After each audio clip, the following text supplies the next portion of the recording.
The 39 Steps by John Buchan. Chapter 1. The man who died. I returned from the city.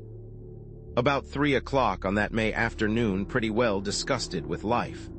I had been 3 months in the old country and was fed up with it. If anyone had told me a year ago that I would have been feeling like that, I should have laughed at him. But there was the fact. The weather made me liverish. The talk of the ordinary Englishman made me sick. I couldn't get enough exercise, and the amusements of London seemed as flat as soda water that has been standing in the sun. Richard Hannay, I kept telling myself, you have got into the wrong ditch, my friend, and you had better climb out. It made me bite my lips to think of the plans I had been building up those last years in Bulawayo. I had got my pile, not one of the big ones, but good enough for me, and I had figured out all kinds of ways of enjoying myself. My father had brought me out from Scotland at the age of 6, and I had never been home since. So England was a sort of Arabian Nights to me, and I counted on stopping there for the rest of my days. But from the first, I was disappointed with it. In about a week, I was tired of seeing sights, and in less than a month, I had had enough of restaurants and theaters and race meetings. I had no real pal to go about with, which probably explains things. Plenty of people invited me to their houses, but they didn't seem much interested in me. They would fling me a question or two about South Africa and then get on their own affairs. A lot of imperialist ladies asked me to tea to meet schoolmasters from New Zealand and editors from Vancouver, and that was the dismalest business of all. Here was I, 37 years old, sound in wind and limb, with enough money to have a good time, yawning my head off all day. I had just about settled to clear out and get back to the veldt, for I was the best bored man in the United Kingdom. That afternoon I had been worrying my brokers about investments to give my mind something to work on, and on my way home I turned into my club, rather a pot house, which took in colonial members. I had a long drink and read the evening papers. They were full of the row in the Near East, and there was an article about Karolides, the Greek premier. I rather fancied the chap. From all accounts, he seemed the one big man in the show, and he played a straight game too, which was more than could be said for most of them. I gathered that they hated him pretty blackly in Berlin and Vienna, but that we were going to stick by him, and one paper said that he was the only barrier between Europe and Armageddon. I remember wondering if I could get a job in those parts. It struck me that Albania was the sort of place that might keep a man from yawning. About 6 o'clock I went home, dressed, dined at the Café Royal, and turned into a music hall. It was a silly show, all capering women and monkey-faced men, and I did not stay long. The night was fine and clear as I walked back to the flat I had hired near Portland Place. The crowd surged past me on the pavements, busy and chattering, and I envied the people for having something to do. These shop girls and clerks and dandies and policemen had some interest in life that kept them going. I gave half a crown to a beggar because I saw him yawn. He was a fellow sufferer. At Oxford Circus, I looked up into the spring sky and I made a vow. I would give the old country another day to fit me into something. If nothing happened, I would take the next boat for the Cape. My flat was the first floor in a new block behind Langham Place. There was a common staircase, with a porter and a liftman at the entrance, but there was no restaurant or anything of that sort, and each flat was quite shut off from the others. I hate servants on the premises, so I had a fellow to look after me who came in by the day. He arrived before 8 o'clock every morning and used to depart at 7, for I never dined at home. I was just fitting my key into the door when I noticed a man at my elbow. I had not seen him approach, and the sudden appearance made me start. He was a slim man with a short brown beard and small, gimlety blue eyes. I recognized him as the occupant of a flat on the top floor with whom I had passed the time of day on the stairs. "Can I speak to you?" he said. "May I come in for a minute?" He was steadying his voice with an effort, and his hand was pawing my arm. I got my door open and motioned him in. No sooner was he over the threshold than he made a dash for my back room, where I used to smoke and write my letters. Then he bolted back. "Is the door locked?" he asked feverishly, and he fastened the chain with his own hand. "I'm very sorry," he said humbly. It's a mighty liberty, but you look the kind of man who would understand. I've had you in my mind all this week when things got troublesome. Say, will you do me a good turn? I'll listen to you, I said. That's all I'll promise. I was getting worried by the antics of this nervous little chap. There was a tray of drinks on a table beside him, from which he filled himself a stiff whiskey and soda. He drank it off in 3 gulps and cracked the glass as he set it down. Pardon, he said, I'm a bit rattled tonight. You see, I happen at this moment to be dead. I sat down in an armchair and lit my pipe. What does it feel like? I asked. I was pretty certain that I had to deal with a madman. A smile flickered over his drawn face. I'm not mad yet. Say, sir, I've been watching you, and I reckon you're a cool customer. I reckon, too, you're an honest man and not afraid of playing a bold hand. I'm going to confide in you. I need help worse than any man ever needed it, and I want to know if I can count you in. Get on with your yarn, I said, and I'll tell you. He seemed to brace himself for a great effort, and then started on the queerest rigmarole. I didn't get hold of it at first, and I had to stop and ask him questions. But here is the gist of it. He was an American from Kentucky, and after college, being pretty well off, he had started out to see the world. He wrote a bit and acted as war correspondent for a Chicago paper, and spent a year or 2 in southeastern Europe. I gathered that he was a fine linguist, and had got to know pretty well the society in those parts. He spoke familiarly of many names that I remembered to have seen in the newspapers. He had played about with politics. He told me, at first for the interest of them, and then because he couldn't help himself. I read him as a sharp, restless fellow who always wanted to get down to the roots of things.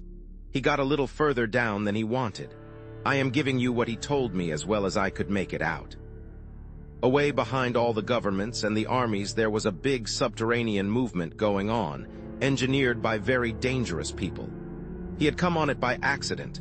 It fascinated him. He went further, and then he got caught. I gathered that most of the people in it were the sort of educated anarchists that make revolutions, but that beside them, there were financiers who were playing for money. A clever man can make big profits on a falling market, and it suited the book of both classes to set Europe by the ears. He told me some queer things that explained a lot that had puzzled me, things that happened in the Balkan War, how one state suddenly came out on top, why alliances were made and broken, why certain men disappeared, and where the sinews of war came from. The aim of the whole conspiracy was to get Russia and Germany at loggerheads. When I asked why, he said that the anarchist lot thought it would give them their chance. Everything would be in the melting pot, and they looked to see a new world emerge. The capitalists would rake in the shekels and make fortunes by buying up wreckage. Capital, he said, had no conscience and no fatherland. Besides, the Jew was behind it, and the Jew hated Russia worse than hell. Do you wonder? He cried. For 300 years they have been persecuted, and this is the return match for the pogroms. The Jew is everywhere, but you have to go far down the backstairs to find him.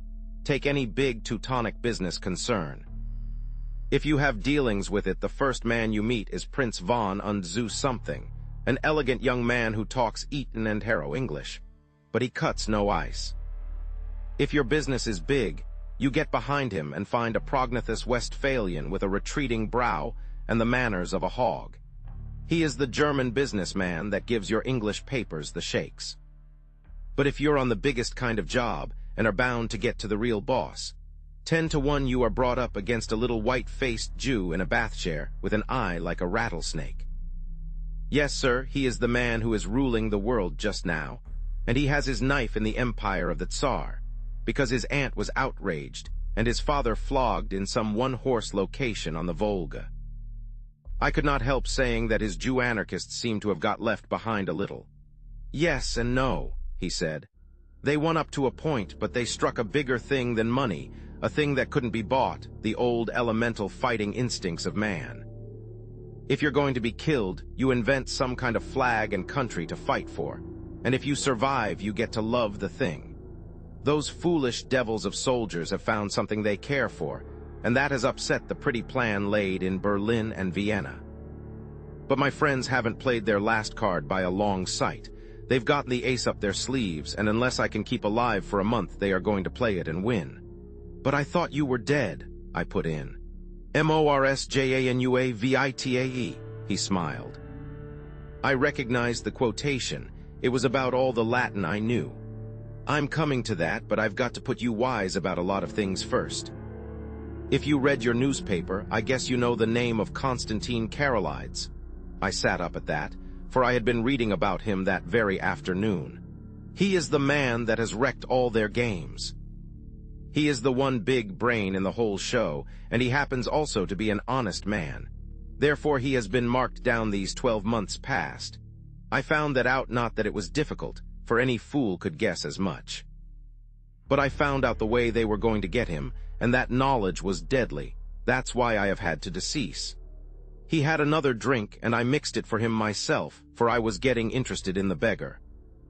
They can't get him in his own land, for he has a bodyguard of epirotes that would skin their grandmothers. But on the 15th day of June, he is coming to this city. The British Foreign Office has taken to having international tea parties, and the biggest of them is due on that date.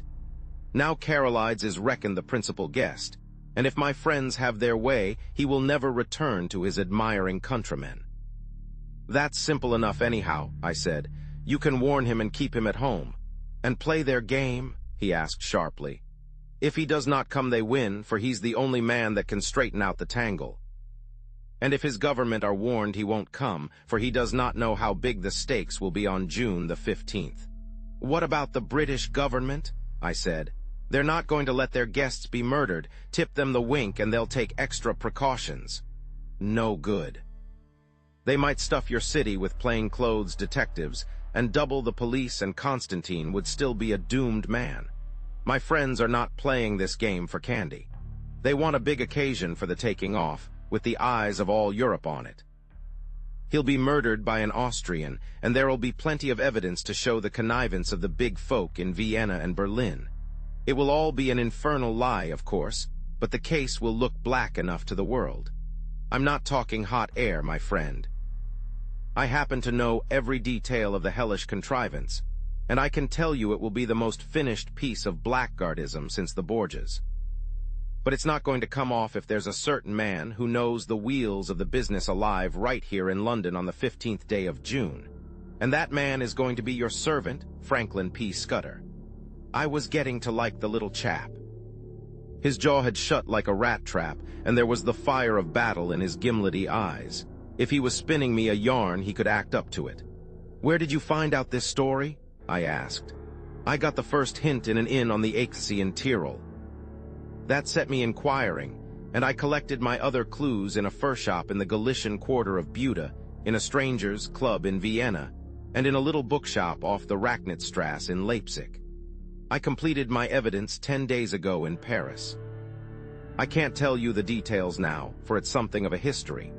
When I was quite sure in my own mind, I judged it my business to disappear, and I reached this city by a mighty queer circuit. I left Paris a dandified young French-American, and I sailed from Hamburg a Jew diamond merchant. In Norway, I was an English student of Ibsen collecting materials for lectures, but when I left Bergen, I was a cinema man with special ski films. And I came here from Leith with a lot of pulpwood propositions in my pocket to put before the London newspapers. Till yesterday, I thought I had mudded my trail some and was feeling pretty happy. Then, the recollection seemed to upset him, and he gulped down some more whiskey. Then I saw a man standing in the street outside this block. I used to stay close in my room all day and only slip out after dark for an hour or two. I watched him for a bit from my window, and I thought I recognized him. He came in and spoke to the porter. When I came back from my walk last night, I found a card in my letterbox. It bore the name of the man I want least to meet on God's earth. I think that the look in my companion's eyes, the sheer naked scare on his face, completed my conviction of his honesty. My own voice sharpened a bit as I asked him what he did next. I realized that I was bottled as sure as a pickled herring, and that there was only one way out. I had to die. If my pursuers knew I was dead, they would go to sleep again. How did you manage it? I told the man that valets me that I was feeling pretty bad, and I got myself up to look like death. That wasn't difficult, for I'm no slouch at disguises. Then I got a corpse. You can always get a body in London if you know where to go for it. I fetched it back in a trunk on the top of a four-wheeler, and I had to be assisted upstairs to my room. You see, I had to pile up some evidence for the inquest. I went to bed and got my man to mix me a sleeping draught, and then told him to clear out. He wanted to fetch a doctor, but I swore some and said I couldn't abide leeches. When I was left alone, I started in to fake up that corpse. He was my size, and I judged had perished from too much alcohol, so I put some spirits handy about the place. The jaw was the weak point in the likeness, so I blew it away with a revolver. I dare say there will be somebody tomorrow to swear to having heard a shot, but there are no neighbors on my floor, and I guessed I could risk it. So I left the body in bed dressed up in my pajamas, with a revolver lying on the bedclothes and a considerable mess around. Then I got into a suit of clothes I had kept waiting for emergencies. I didn't dare to shave for fear of leaving tracks, and besides, it wasn't any kind of use my trying to get into the streets. I had you in my mind all day, and there seemed nothing to do but to make an appeal to you. I watched from my window till I saw you come home, and then slipped down the stair to meet you. There, sir, I guess you know about as much as me of this business. He sat blinking like an owl, fluttering with nerves, and yet desperately determined. By this time I was pretty well convinced that he was going straight with me. It was the wildest sort of narrative, but I had heard in my time many steep tales which had turned out to be true, and I had made a practice of judging the man rather than the story. If he had wanted to get a location in my flat and then cut my throat, he would have pitched a milder yarn. "Hand me your key," I said, "and I'll take a look at the corpse. Excuse my caution, but I'm bound to verify a bit if I can." He shook his head mournfully. "I reckoned you'd ask for that, but I haven't got it. It's on my chain on the dressing table. I had to leave it behind, for I couldn't leave any clues to breed suspicions. The gentry who are after me are pretty bright-eyed citizens. You'll have to take me on trust for the night, and tomorrow you'll get proof of the corpse business right enough." I thought for an instant or two. "Right, I'll trust you for the night. I'll lock you into this room and keep the key. Just one word, Mr. Scudder." "I believe you're straight, but if so be you are not, I should warn you that I'm a handy man with a gun." "Sure," he said, jumping up with some briskness. "I haven't the privilege of your name, sir, but let me tell you that you're a white man. I'll thank you to lend me a razor." I took him into my bedroom and turned him loose. In half an hour's time, a figure came out that I scarcely recognized. Only his gimlety, hungry eyes were the same. He was shaved clean, his hair was parted in the middle, and he had cut his eyebrows. Further, he carried himself as if he had been drilled, and was the very model, even to the brown complexion, of some British officer who had had a long spell in India. He had a monocle, too, which he stuck in his eye, and every trace of the American had gone out of his speech. "My hat, Mr. Scudder," I stammered. "Not Mr. Scudder," he corrected. "Captain Theophilus Digby of the 40th Gurkhas, presently home on leave." "I'll thank you to remember that, sir." I made him up a bed in my smoking room and sought my own couch, more cheerful than I had been for the past month. Things did happen occasionally, even in this God-forgotten metropolis. I woke next morning to hear my man, Paddock, making the deuce of a row at the smoking room door. Paddock was a fellow I had done a good turn to out on the Selaqui, and I had inspanned him as my servant as soon as I got to England. He had about as much gift of the gab as a hippopotamus, and was not a great hand at valeting, but I knew I could count on his loyalty. "Stop that row, Paddock," I said. "There's a friend of mine, Captain, I couldn't remember the name, dossing down in there. Get breakfast for 2, and then come and speak to me." I told Paddock a fine story about how my friend was a great swell, with his nerves pretty bad from overwork, who wanted absolute rest and stillness. Nobody had got to know he was here, or he would be besieged by communications from the India office and the Prime Minister, and his cure would be ruined. I am bound to say Scudder played up splendidly when he came to breakfast. He fixed Paddock with his eyeglass, just like a British officer, asked him about the Boer War, and slung out at me a lot of stuff about imaginary pals. Paddock couldn't learn to call me sir, but he sirred Scudder as if his life depended on it. I left him with the newspaper and a box of cigars and went down to the city till luncheon. When I got back, the liftman had an important face. "Nasty business, ere this morning, sir. Gent in number 15 been and shot herself. They've just took I am to the mortuary. The police are up there now." I ascended to number 15 and found a couple of bobbies and an inspector busy making an examination. I asked a few idiotic questions, and they soon kicked me out. Then I found the man that had valeted Scudder and pumped him, but I could see he suspected nothing. He was a whining fellow with a churchyard face, and half a crown went far to console him. I attended the inquest next day. A partner of some publishing firm gave evidence that the deceased had brought him wood pulp propositions, and had been, he believed, an agent of an American business. The jury found it a case of suicide while of unsound mind, and the few effects were handed over to the American consul to deal with. I gave Scudder a full account of the affair, and it interested him greatly. He said he wished he could have attended the inquest, for he reckoned it would be about as spicy as to read one's own obituary notice. The first 2 days he stayed with me in that back room, he was very peaceful. He read and smoked a bit and made a heap of jottings in a notebook, and every night we had a game of chess, at which he beat me hollow. I think he was nursing his nerves back to health, for he had had a pretty trying time. But on the 3rd day I could see he was beginning to get restless.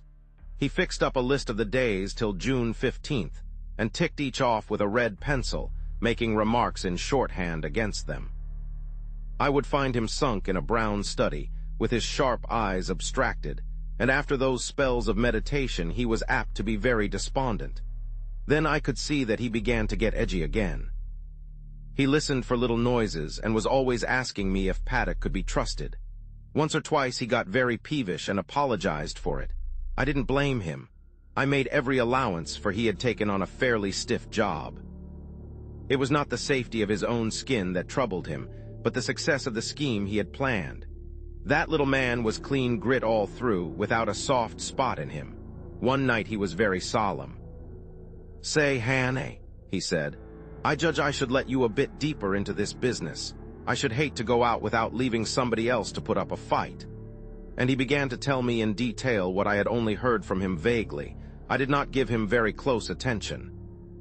The fact is, I was more interested in his own adventures than in his high politics. I reckoned that Carolides and his affairs were not my business, leaving all that to him. So a lot that he said slipped clean out of my memory. I remember that he was very clear that the danger to Carolides would not begin till he had got to London, and would come from the very highest quarters, where there would be no thought of suspicion. He mentioned the name of a woman, Julia Checkeny, as having something to do with the danger. She would be the decoy, I gathered, to get Carolides out of the care of his guards. He talked, too, about a black stone and a man that lisped in his speech, and he described very particularly somebody that he never referred to without a shudder, an old man with a young voice who could hood his eyes like a hawk. He spoke a good deal about death, too. He was mortally anxious about winning through with his job, but he didn't care a rush for his life. I reckon it's like going to sleep when you are pretty well tired out, and waking to find a summer day with the scent of hay coming in at the window. I used to thank God for such mornings way back in the bluegrass country, and I guess I'll thank him when I wake up on the other side of Jordan.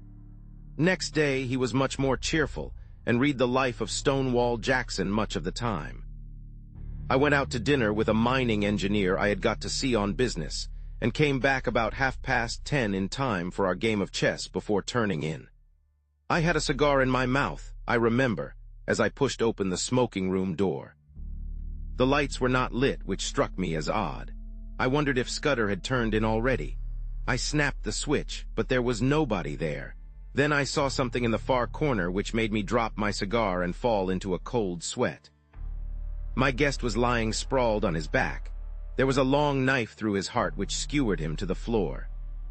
Chapter 2. The milkman sets out on his travels.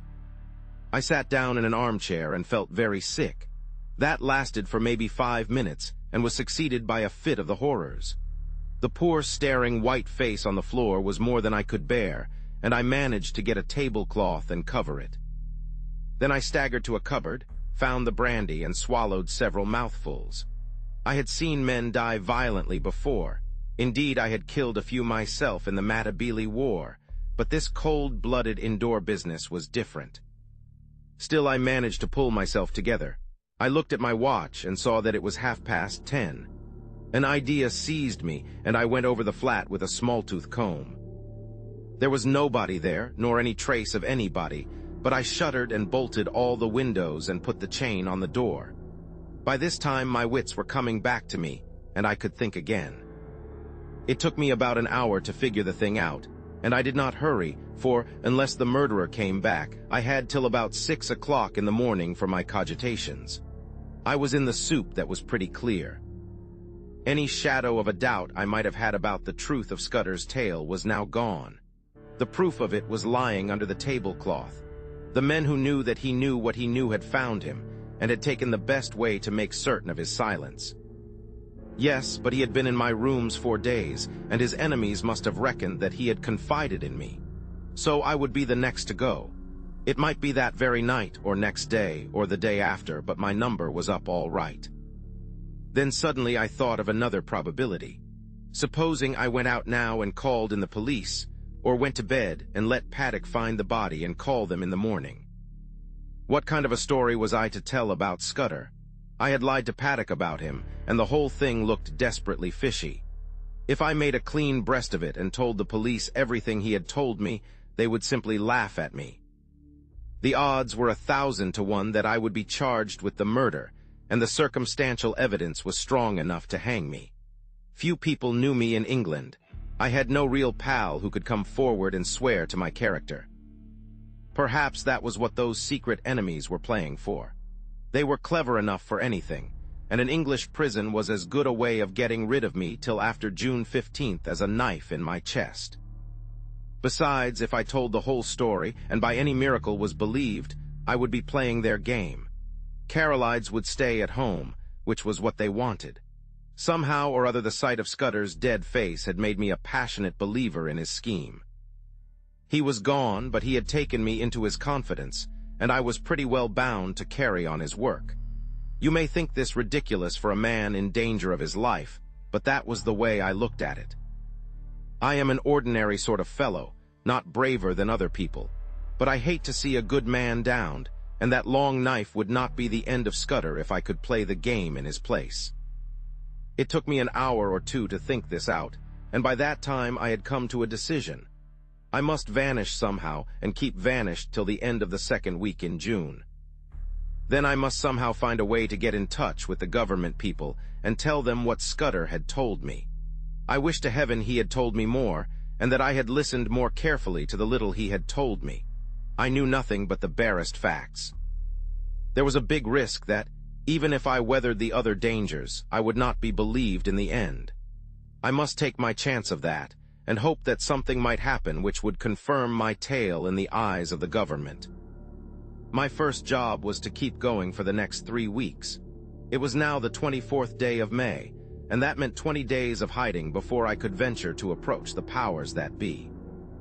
I reckoned that 2 sets of people would be looking for me, Scudder's enemies, to put me out of existence, and the police, who would want me for Scudder's murder. It was going to be a giddy hunt, and it was queer how the prospect comforted me.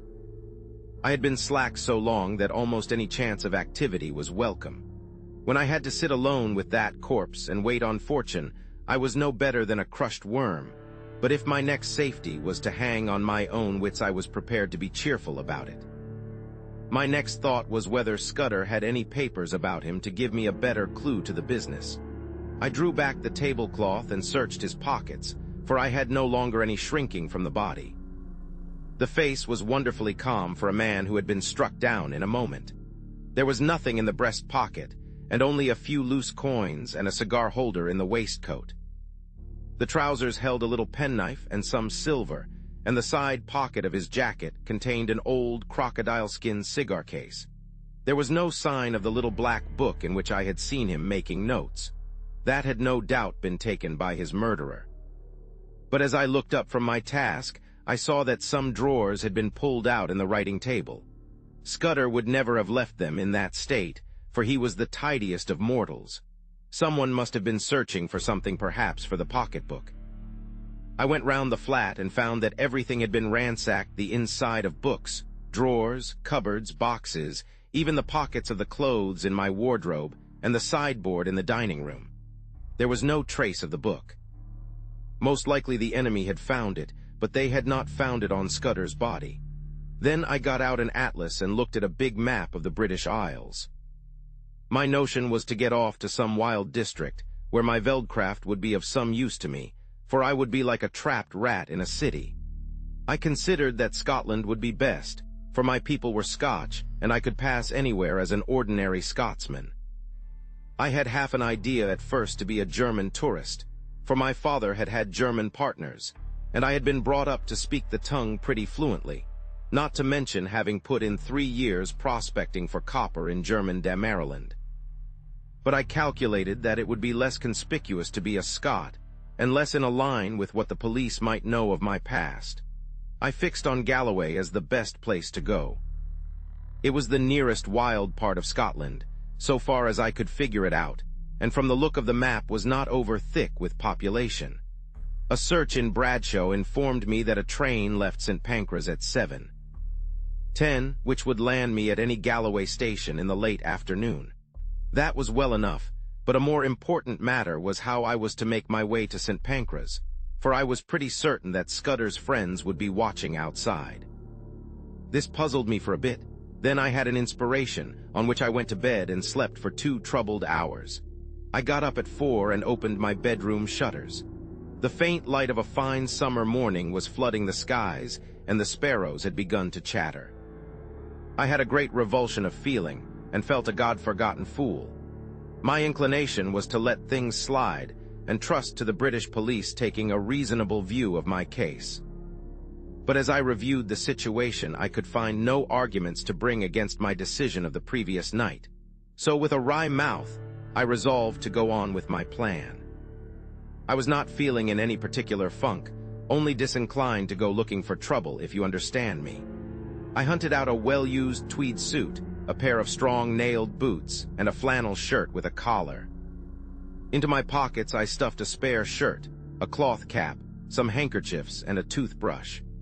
I had drawn a good sum in gold from the bank 2 days before, in case Scudder should want money, and I took 50 pounds of it in sovereigns in a belt which I had brought back from Rhodesia. That was about all I wanted. Then I had a bath and cut my mustache, which was long and drooping, into a short stubbly fringe. Now came the next step. Paddock used to arrive punctually at 7:30 and let himself in with a latchkey. But about 20 minutes to 7, as I knew from bitter experience, the milkman turned up with a great clatter of cans and deposited my share outside my door. I had seen that milkman sometimes when I had gone out for an early ride. He was a young man about my own height, with an ill-nourished mustache, and he wore a white overall. On him, I staked all my chances. I went into the darkened smoking room where the rays of morning light were beginning to creep through the shutters. There I breakfasted off a whiskey and soda and some biscuits from the cupboard. By this time, it was getting on for 6 o'clock. I put a pipe in my pocket and filled my pouch from the tobacco jar on the table by the fireplace. As I poked into the tobacco, my fingers touched something hard, and I drew out Scudder's little black pocketbook. That seemed to me a good omen. I lifted the cloth from the body and was amazed at the peace and dignity of the dead face. "Goodbye, old chap," I said. "I am going to do my best for you. Wish me well wherever you are." Then I hung about in the hall waiting for the milkman. That was the worst part of the business, for I was fairly choking to get out of doors. 6:30 passed, then 6:40, but still he did not come. The fool had chosen this day of all days to be late. At 1 minute after the 6:45, I heard the rattle of the cans outside. I opened the front door, and there was my man, singling out my cans from a bunch he carried and whistling through his teeth. He jumped a bit at the sight of me. "Come in here a moment," I said. "I want a word with you," and I led him into the dining room. "I reckon you're a bit of a sportsman," I said, "and I want you to do me a service. Lend me your cap and overall for 10 minutes, and here's a sovereign for you." His eyes opened at the sight of the gold, and he grinned broadly. "What's the jime?" he asked. "A bet," I said.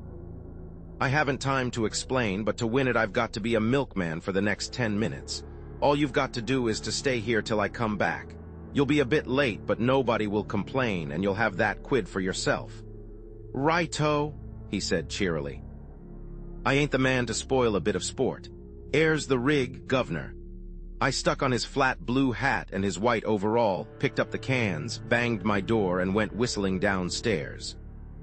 The porter at the foot told me to shut my jaw, which sounded as if my makeup was adequate. At first I thought there was nobody in the street. Then I caught sight of a policeman 100 yards down, and a loafer shuffling past on the other side. Some impulse made me raise my eyes to the house opposite, and there at a first-floor window was a face. As the loafer passed, he looked up, and I fancied a signal was exchanged. I crossed the street, whistling gaily and imitating the jaunty swing of the milkman. Then I took the first side street and went up a left-hand turning which led past a bit of vacant ground. There was no one in the little street, so I dropped the milk cans inside the hoarding and sent the cap and overall after them. I had only just put on my cloth cap when a postman came round the corner. I gave him good morning, and he answered me unsuspiciously. At the moment the clock of a neighboring church struck the hour of 7. There was not a second to spare. As soon as I got to Euston Road, I took to my heels and ran. The clock at Euston Station showed 5 minutes past the hour. At St. Pancras I had no time to take a ticket, let alone that I had not settled upon my destination. A porter told me the platform, and as I entered it I saw the train already in motion. 2 station officials blocked the way, but I dodged them and clambered into the last carriage. 3 minutes later, as we were roaring through the northern tunnels, an irate guard interviewed me. He wrote out for me a ticket to Newton Stewart, a name which had suddenly come back to my memory, and he conducted me from the first-class compartment where I had ensconced myself to a third-class smoker, occupied by a sailor and a stout woman with a child. He went off grumbling, and as I mopped my brow I observed to my companions in my broadest Scots that it was a sore job catching trains. I had already entered upon my part. "The impidence o' that Jaird," said the lady bitterly. He needed a Scotch tongue to pit him in his place. He was complaining, "Oh, this ween no heein a ticket and her no fower till August 12th, and he was objectin' to this gentleman spittin'." The sailor morosely agreed, and I started my new life in an atmosphere of protest against authority. I reminded myself that a week ago I had been finding the world dull. Chapter 3. The Adventure of the Literary Innkeeper. I had a solemn time traveling north that day. It was fine May weather with the hawthorn flowering on every hedge, and I asked myself why, when I was still a free man, I had stayed on in London and not got the good of this heavenly country. I didn't dare face the restaurant car, but I got a luncheon basket at Leeds and shared it with the fat woman. Also, I got the morning's papers, with news about starters for the Derby and the beginning of the cricket season, and some paragraphs about how Balkan affairs were settling down and a British squadron was going to Kiel. When I had done with them, I got out Scudder's little black pocketbook and studied it. It was pretty well filled with jottings, chiefly figures, though now and then a name was printed in. For example, I found the words Hafgard, Loonville, and avocado pretty often, and especially the word Pavia.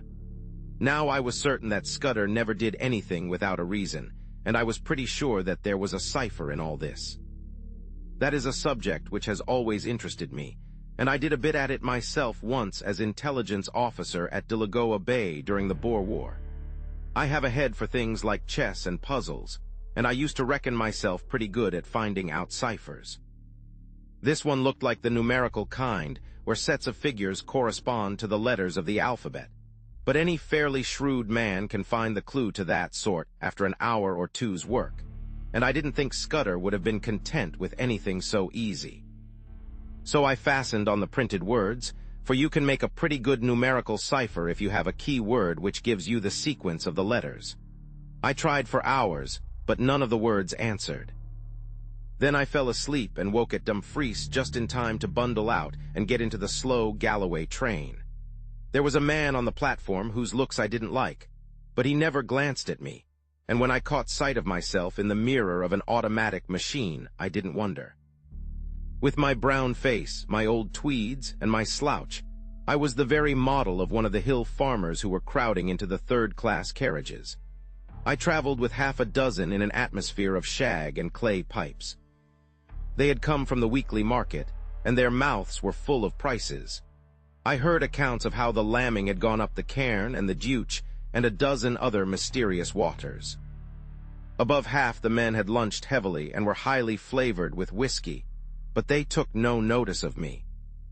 We rumbled slowly into a land of little wooded glens, and then to a great wide moorland place, gleaming with lochs, with high blue hills showing northwards. About 5 o'clock the carriage had emptied, and I was left alone as I had hoped. I got out at the next station, a little place whose name I scarcely noted, set right in the heart of a bog. It reminded me of one of those forgotten little stations in the Karoo. An old station master was digging in his garden, and with his spade over his shoulder sauntered to the train, took charge of a parcel, and went back to his potatoes. A child of 10 received my ticket, and I emerged on a white road that straggled over the brown moor. It was a gorgeous spring evening, with every hill showing as clear as a cut amethyst. The air had the queer, rooty smell of bogs, but it was as fresh as mid-ocean, and it had the strangest effect on my spirits. I actually felt light-hearted. I might have been a boy out for a spring holiday tramp, instead of a man of 37 very much wanted by the police. I felt just as I used to feel when I was starting for a big trek on a frosty morning on the high veldt. If you believe me, I swung along that road whistling. There was no plan of campaign in my head, only just to go on and on in this blessed, honest-smelling hill country, for every mile put me in better humor with myself. In a roadside planting, I cut a walking stick of hazel, and presently struck off the highway up a bypath which followed the glen of a brawling stream. I reckoned that I was still far ahead of any pursuit, and for that night might please myself. It was some hours since I had tasted food, and I was getting very hungry when I came to a herd's cottage set in a nook beside a waterfall. A brown-faced woman was standing by the door and greeted me with the kindly shyness of moorland places. When I asked for a night's lodging, she said I was welcome to the bed in the loft, and very soon she set before me a hearty meal of ham and eggs, scones, and thick sweet milk. At the darkening her man came in from the hills, a lean giant, who in one step covered as much ground as 3 paces of ordinary mortals. They asked me no questions, for they had the perfect breeding of all dwellers in the wilds, but I could see they set me down as a kind of dealer, and I took some trouble to confirm their view. I spoke a lot about cattle, of which my host knew little, and I picked up from him a good deal about the local Galloway markets, which I tucked away in my memory for future use. At 10 I was nodding in my chair, and the bed in the loft received a weary man who never opened his eyes till 5 o'clock set the little homestead a-going once more. They refused any payment, and by 6 I had breakfasted and was striding southwards again. My notion was to return to the railway line, a station or 2 farther on than the place where I had alighted yesterday, and to double back. I reckoned that that was the safest way, for the police would naturally assume that I was always making farther from London in the direction of some western port. I thought I had still a good bit of a start, for, as I reasoned, it would take some hours to fix the blame on me, and several more to identify the fellow who got on board the train at St. Pancras. It was the same jolly, clear spring weather, and I simply could not contrive to feel careworn. Indeed, I was in better spirits than I had been for months. Over a long ridge of moorland I took my road, skirting the side of a high hill which the herd had called Cairnsmore of Fleet. Nesting curlews and plovers were crying everywhere, and the links of green pasture by the streams were dotted with young lambs. All the slackness of the past months was slipping from my bones, and I stepped out like a 4-year-old. By and by I came to a swell of moorland which dipped to the vale of a little river, and a mile away in the heather I saw the smoke of a train. The station, when I reached it, proved to be ideal for my purpose. The moor surged up around it and left room only for the single line, the slender siding, a waiting room, an office, the station master's cottage, and a tiny yard of gooseberries and sweet William. There seemed no road to it from anywhere, and to increase the desolation, the waves of a tarn lapped on their gray granite beach half a mile away. I waited in the deep heather till I saw the smoke of an east-going train on the horizon. Then I approached the tiny booking office and took a ticket for Dumfries. The only occupants of the carriage were an old shepherd and his dog, a wall-eyed brute that I mistrusted. The man was asleep, and on the cushions beside him was that morning Scotsman. Eagerly I seized on it, for I fancied it would tell me something. There were 2 columns about the Portland Place murder, as it was called. My man Paddock had given the alarm and had the milkman arrested. Poor devil, it looked as if the latter had earned his sovereign hardly, but for me he had been cheap at the price, for he seemed to have occupied the police for the better part of the day. In the latest news, I found a further installment of the story. The milkman had been released, I read, and the true criminal, about whose identity the police were reticent, was believed to have got away from London by one of the northern lines. There was a short note about me as the owner of the flat. I guess the police had stuck that in, as a clumsy contrivance to persuade me that I was unsuspected. There was nothing else in the paper, nothing about foreign politics or Carolides, or the things that had interested Scudder. I laid it down, and found that we were approaching the station at which I had got out yesterday. The potato-digging station master had been gingered up into some activity, for the west-going train was waiting to let us pass, and from it had descended 3 men who were asking him questions. I supposed that they were the local police who had been stirred up by Scotland Yard and had traced me as far as this one-horse siding. Sitting well back in the shadow, I watched them carefully. One of them had a book and took down notes. The old potato digger seemed to have turned peevish, but the child who had collected my ticket was talking volubly. All the party looked out across the moor where the white road departed. I hoped they were going to take up my tracks there. As we moved away from that station, my companion woke up. He fixed me with a wandering glance, kicked his dog viciously, and inquired where he was. Clearly he was very drunk. "That's what comes o' Bain, a teetotaler," he observed in bitter regret. I expressed my surprise that in him I should have met a blue-ribbon stalwart. "Aye, but I'm a strong teetotaler," he said pugnaciously. "I took the pledge last Martinmas, and I haven't touched a drop o' whiskey sinsyne, not even at Hogmanay, though I was sair tempted." He swung his heels up on the seat and burrowed a frowsy head into the cushions. "And that's a I get," he moaned. "A hide header than hell fire and twee-een look in different ways for the Sabbath." "What did it?" I asked. "A drink they caw brandy." "Bain a teetotaler, I keep it off the whiskey, but I was nip-nippin' a day at this brandy, and I doubt I'll no be weel for a fortnicht." His voice died away into a splutter, and sleep once more laid its heavy hand on him. My plan had been to get out at some station down the line, but the train suddenly gave me a better chance, for it came to a standstill at the end of a culvert which spanned a brawling porter-colored river. I looked out and saw that every carriage window was closed and no human figure appeared in the landscape. So I opened the door and dropped quickly into the tangle of hazels which edged the line. It would have been all right but for that infernal dog. Under the impression that I was decamping with its master's belongings, it started to bark, and all but got me by the trousers. This woke up the herd, who stood bawling at the carriage door in the belief that I had committed suicide. I crawled through the thicket, reached the edge of the stream, and in cover of the bushes put 100 yards or so behind me. Then from my shelter I peered back, and saw the guard and several passengers gathered round the open carriage door and staring in my direction. I could not have made a more public departure if I had left with a bugler and a brass band. Happily, the drunken herd provided a diversion. He and his dog, which was attached by a rope to his waist, suddenly cascaded out of the carriage, landed on their heads on the track, and rolled some way down the bank towards the water.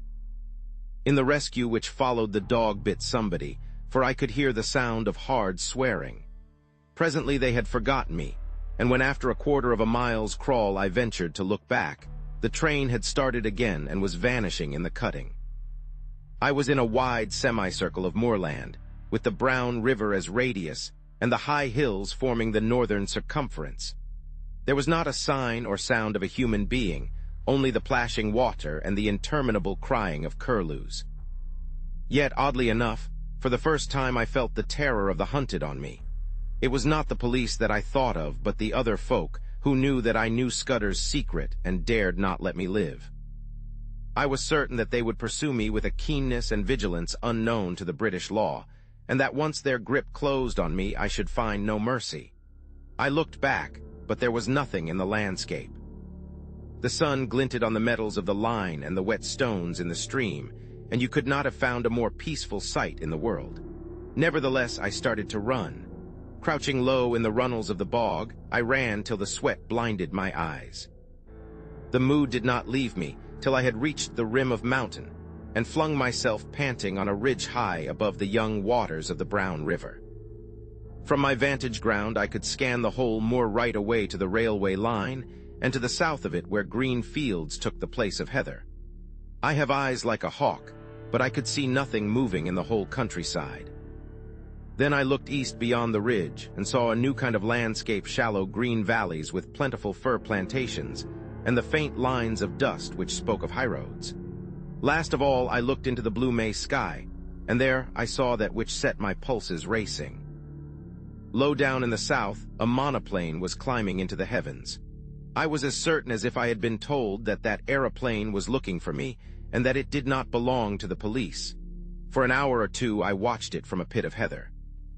It flew low along the hilltops, and then in narrow circles over the valley up which I had come.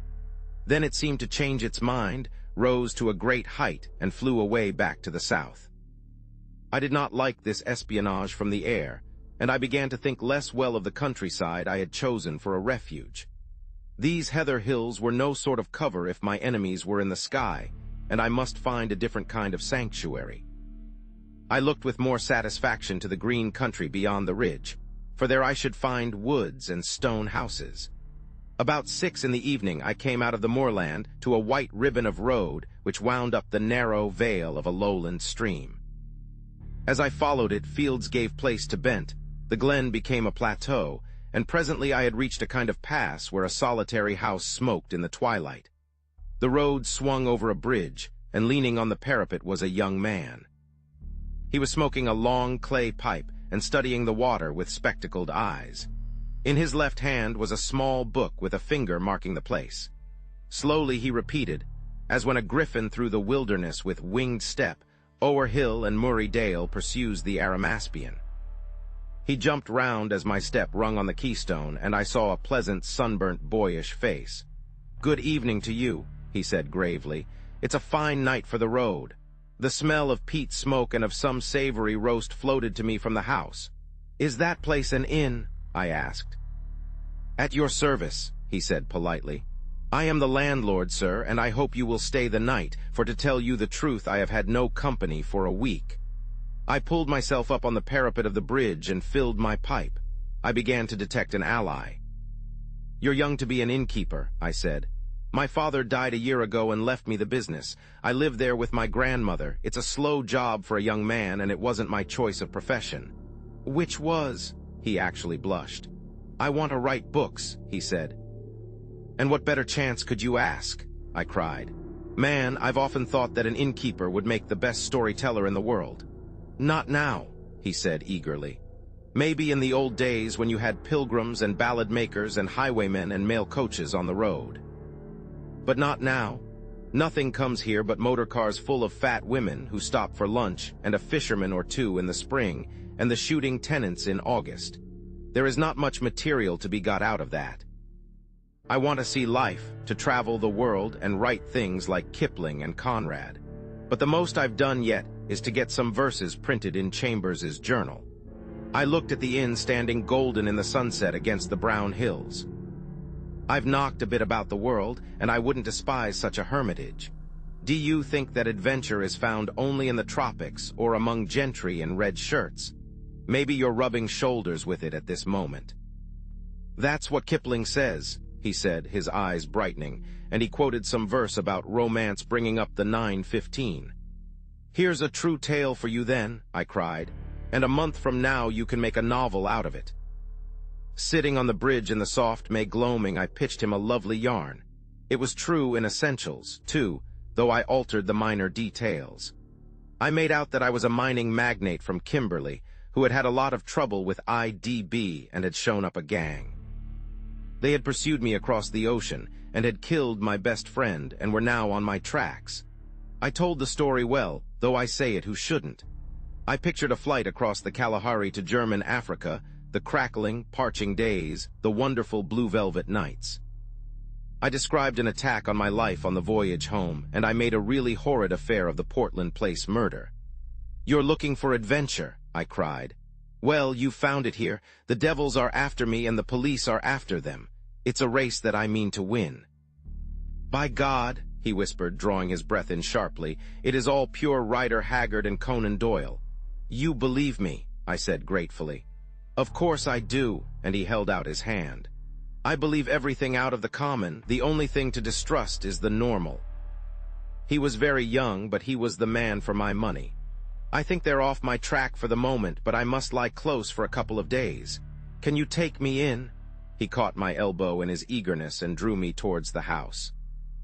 "You can lie as snug here as if you were in a moss hole. I'll see that nobody blabs either, and you'll give me some more material about your adventures." As I entered the inn porch, I heard from far off the beat of an engine. There, silhouetted against the dusky west, was my friend, the monoplane. He gave me a room at the back of the house, with a fine outlook over the plateau, and he made me free of his own study, which was stacked with cheap editions of his favorite authors. I never saw the grandmother, so I guessed she was bedridden. An old woman called Margit brought me my meals, and the innkeeper was around me at all hours. I wanted some time to myself, so I invented a job for him. He had a motor bicycle, and I sent him off next morning for the daily paper, which usually arrived with the post in the late afternoon. I told him to keep his eyes skinned and make note of any strange figures he saw, keeping a special sharp lookout for motors and aeroplanes. Then I sat down in real earnest to Scudder's notebook. He came back at midday with the Scotsman. There was nothing in it, except some further evidence of Paddock and the milkman, and a repetition of yesterday's statement that the murderer had gone north. But there was a long article, reprinted from the Times, about Carolides and the state of affairs in the Balkans, though there was no mention of any visit to England. I got rid of the innkeeper for the afternoon, for I was getting very warm in my search for the cipher. As I told you, it was a numerical cipher, and by an elaborate system of experiments, I had pretty well discovered what were the nulls and stops. The trouble was the key word, and when I thought of the odd million words he might have used, I felt pretty hopeless. But about 3 o'clock I had a sudden inspiration. The name Julia Czechany flashed across my memory. Scudder had said it was the key to the Carolides business, and it occurred to me to try it on his cipher. It worked. The 5 letters of Julia gave me the position of the vowels. A was J, the 10th letter of the alphabet, and so represented by X in the cipher. E was XXI, and so on. Czechany gave me the numerals for the principal consonants. I scribbled that scheme on a bit of paper and sat down to read Scudder's pages. In half an hour I was reading with a whitish face and fingers that drummed on the table.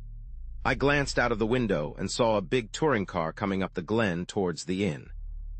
It drew up at the door, and there was the sound of people alighting. There seemed to be 2 of them, men in aquascutums and tweed caps. 10 minutes later, the innkeeper slipped into the room, his eyes bright with excitement. "There's 2 chaps below looking for you," he whispered. "They're in the dining room having whiskeys and sodas. They asked about you and said they had hoped to meet you here. Oh, and they described you jolly well, down to your boots and shirt. I told them you had been here last night and had gone off on a motor bicycle this morning, and one of the chaps swore like a navvy. I made him tell me what they looked like. One was a dark-eyed, thin fellow with bushy eyebrows. The other was always smiling and lisped in his talk. Neither was any kind of foreigner. On this, my young friend was positive. I took a bit of paper and wrote these words in German as if they were part of a letter. Black Stone. Scudder had got on to this, but he could not act for a fortnight. I doubt if I can do any good now, especially as Carolides is uncertain about his plans. But if Mr. T advises, I will do the best I manufactured it rather neatly, so that it looked like a loose page of a private letter. Take this down and say it was found in my bedroom, and ask them to return it to me if they overtake me. 3 minutes later, I heard the car begin to move, and peeping from behind the curtain caught sight of the two figures. One was slim, the other was sleek. That was the most I could make of my reconnaissance. The innkeeper appeared in great excitement. "Your paper woke them up," he said gleefully. The dark fellow went as white as death and cursed like blazes, and the fat one whistled and looked ugly. They paid for their drinks with half a sovereign and wouldn't wait for change. "Now I'll tell you what I want you to do," I said.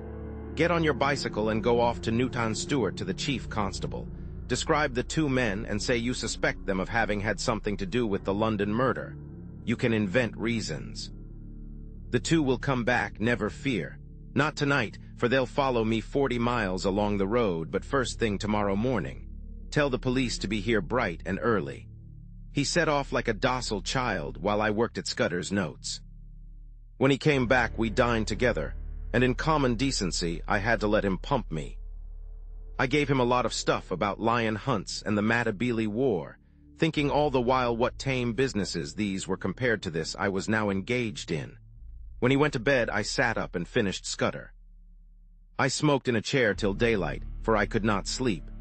About 8 next morning, I witnessed the arrival of 2 constables and a sergeant. They put their car in a coach house under the innkeeper's instructions and entered the house. 20 minutes later, I saw from my window a second car come across the plateau from the opposite direction. It did not come up to the inn, but stopped 200 yards off in the shelter of a patch of wood. I noticed that its occupants carefully reversed it before leaving it. A minute or two later, I heard their steps on the gravel outside the window.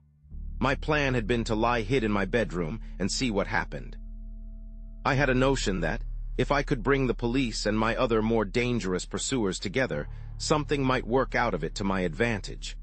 But now I had a better idea. I scribbled a line of thanks to my host, opened the window, and dropped quietly into a gooseberry bush. Unobserved, I crossed the dike, crawled down the side of a tributary burn, and won the highroad on the far side of the patch of trees. There stood the car, very spick and span in the morning sunlight, but with the dust on her which told of a long journey. I started her, jumped into the chauffeur's seat, and stole gently out onto the plateau. Almost at once the road dipped so that I lost sight of the inn, but the wind seemed to bring me the sound of angry voices. Chapter 4. The Adventure of the Radical Candidate. You may picture me driving that 40 HP car for all she was worth over the crisp moor roads on that shining May morning, glancing back at first over my shoulder and looking anxiously to the next turning, then driving with a vague eye, just wide enough awake to keep on the highway. For I was thinking desperately of what I had found in Scudder's pocketbook. The little man had told me a pack of lies. All his yarns about the Balkans and the Jew anarchists and the Foreign Office Conference were eyewash, and so was Carolides. And yet not quite, as you shall hear. I had staked everything on my belief in his story and had been let down. Here was his book telling me a different tale, and instead of being once a bitten twice shy, I believed it absolutely. Why, I don't know. It rang desperately true, and the first yarn, if you understand me, had been in a queer way true also in spirit.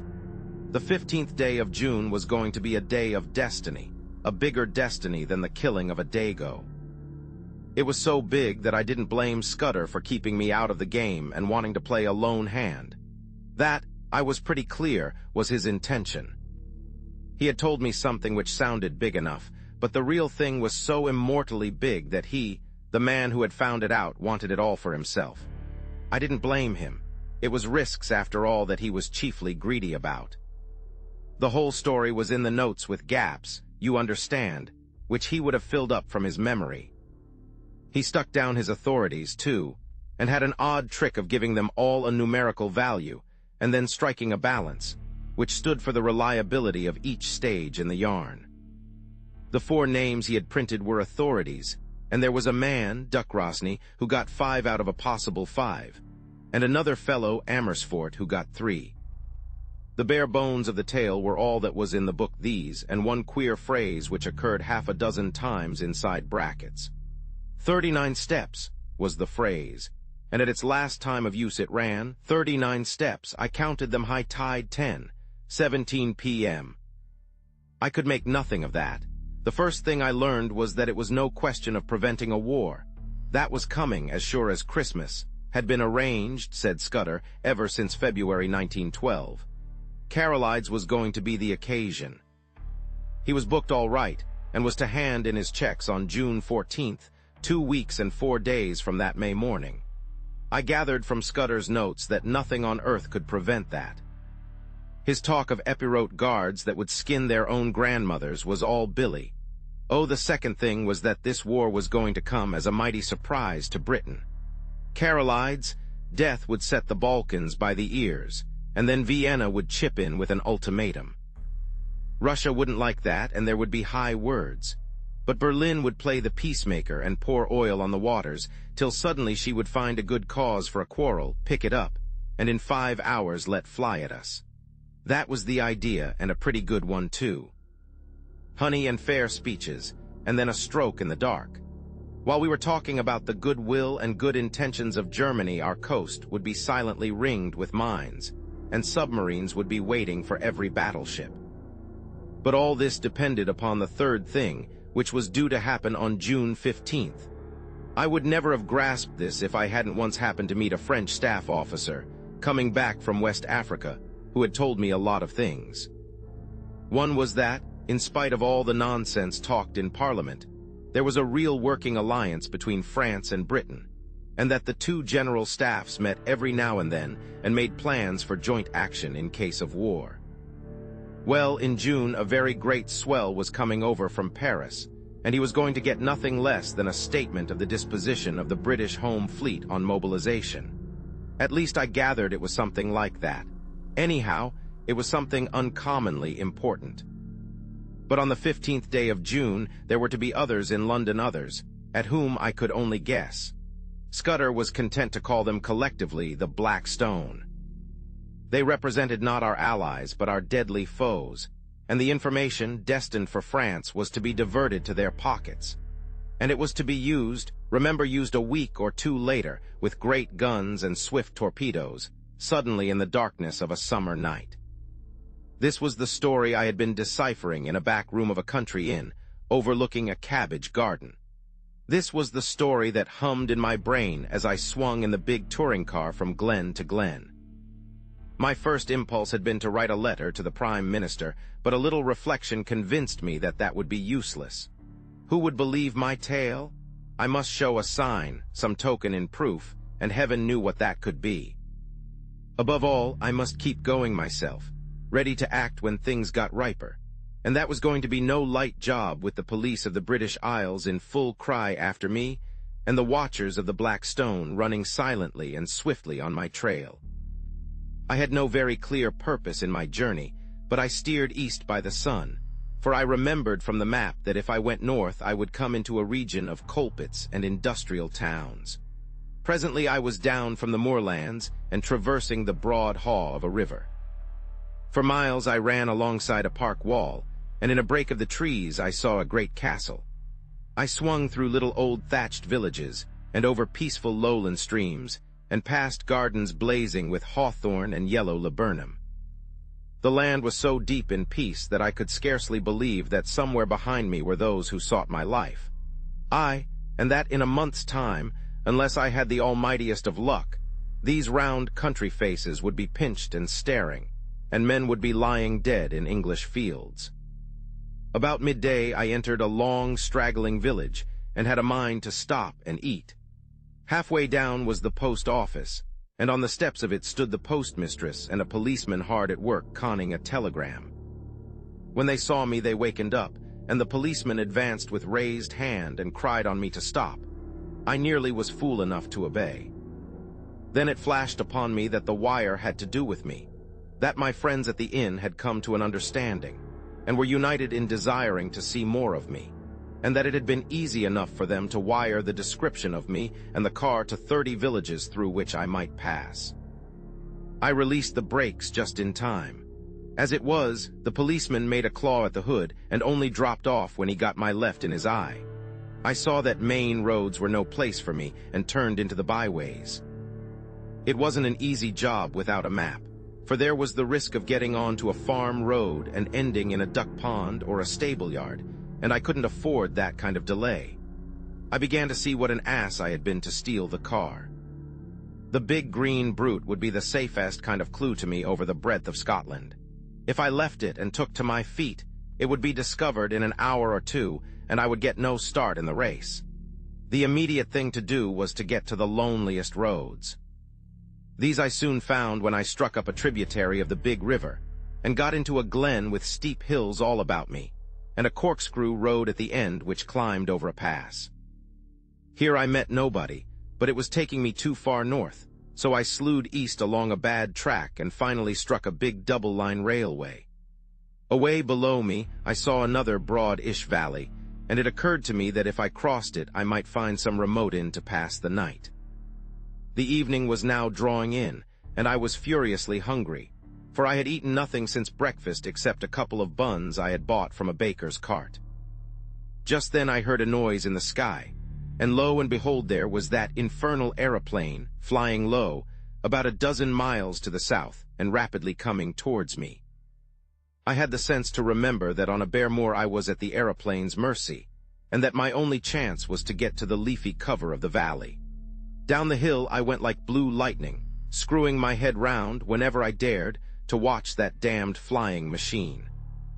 Soon I was on a road between hedges and dipping to the deep-cut glen of a stream. Then came a bit of thick wood where I slackened speed. Suddenly on my left I heard the hoot of another car, and realized to my horror that I was almost up on a couple of gate posts through which a private road debouched on the highway. My horn gave an agonized roar, but it was too late. I clapped on my brakes, but my impetus was too great, and there before me a car was sliding athwart my course. In a second there would have been the deuce of a wreck. I did the only thing possible and ran slap into the hedge on the right, trusting to find something soft beyond. But there I was mistaken. My car slithered through the hedge like butter, and then gave a sickening plunge forward. I saw what was coming, leapt on the seat, and would have jumped out. But a branch of hawthorn got me in the chest, lifted me up and held me, while a ton or two of expensive metal slipped below me, bucked and pitched, and then dropped with an almighty smash 50 feet to the bed of the stream. Slowly that thorn let me go. I subsided first on the hedge, and then very gently on a bower of nettles. As I scrambled to my feet, a hand took me by the arm, and a sympathetic and badly scared voice asked me if I were hurt. I found myself looking at a tall young man in goggles and a leather ulster, who kept on blessing his soul and whinnying apologies. For myself, once I got my wind back, I was rather glad than otherwise. This was one way of getting rid of the car. "My blame, sir," I answered him. "It's lucky that I did not add homicide to my follies. That's the end of my Scotch motor tour, but it might have been the end of my life." He plucked out a watch and studied it. "You're the right sort of fellow," he said. "I can spare a quarter of an hour, and my house is 2 minutes off. I'll see you clothed and fed and snug in bed. Where's your kit, by the way? Is it in the burn along with the car?" "It's in my pocket," I said, brandishing a toothbrush. "I'm a colonial and travel light." "A colonial," he cried. "By gad, you're the very man I've been praying for. Are you by any blessed chance a free trader?" "I am," said I, without the foggiest notion of what he meant. He patted my shoulder and hurried me into his car. 3 minutes later, we drew up before a comfortable-looking shooting box set among pine trees, and he ushered me indoors. He took me first to a bedroom and flung half a dozen of his suits before me, for my own had been pretty well reduced to rags. I selected a loose blue serge, which differed most conspicuously from my former garments, and borrowed a linen collar. Then he hailed me to the dining room, where the remnants of a meal stood on the table, and announced that I had just 5 minutes to feed. "You can take a snack in your pocket, and we'll have supper when we get back. I've got to be at the Masonic Hall at 8 o'clock, or my agent will comb my hair." I had a cup of coffee and some cold ham while he yarned away on the hearthrug. "You find me in the deuce of a mess, Mr. By-the-by. You haven't told me your name." "Twiston, any relation of old Tommy Twiston of the 60th? "No." "Well, you see, I'm Liberal candidate for this part of the world, and I had a meeting on tonight at Brattleburn, that's my chief town, and an infernal Tory stronghold. I had got the colonial ex-premier fellow, Crumpleton, coming to speak for me tonight, and had the thing tremendously billed and the whole place ground-baited.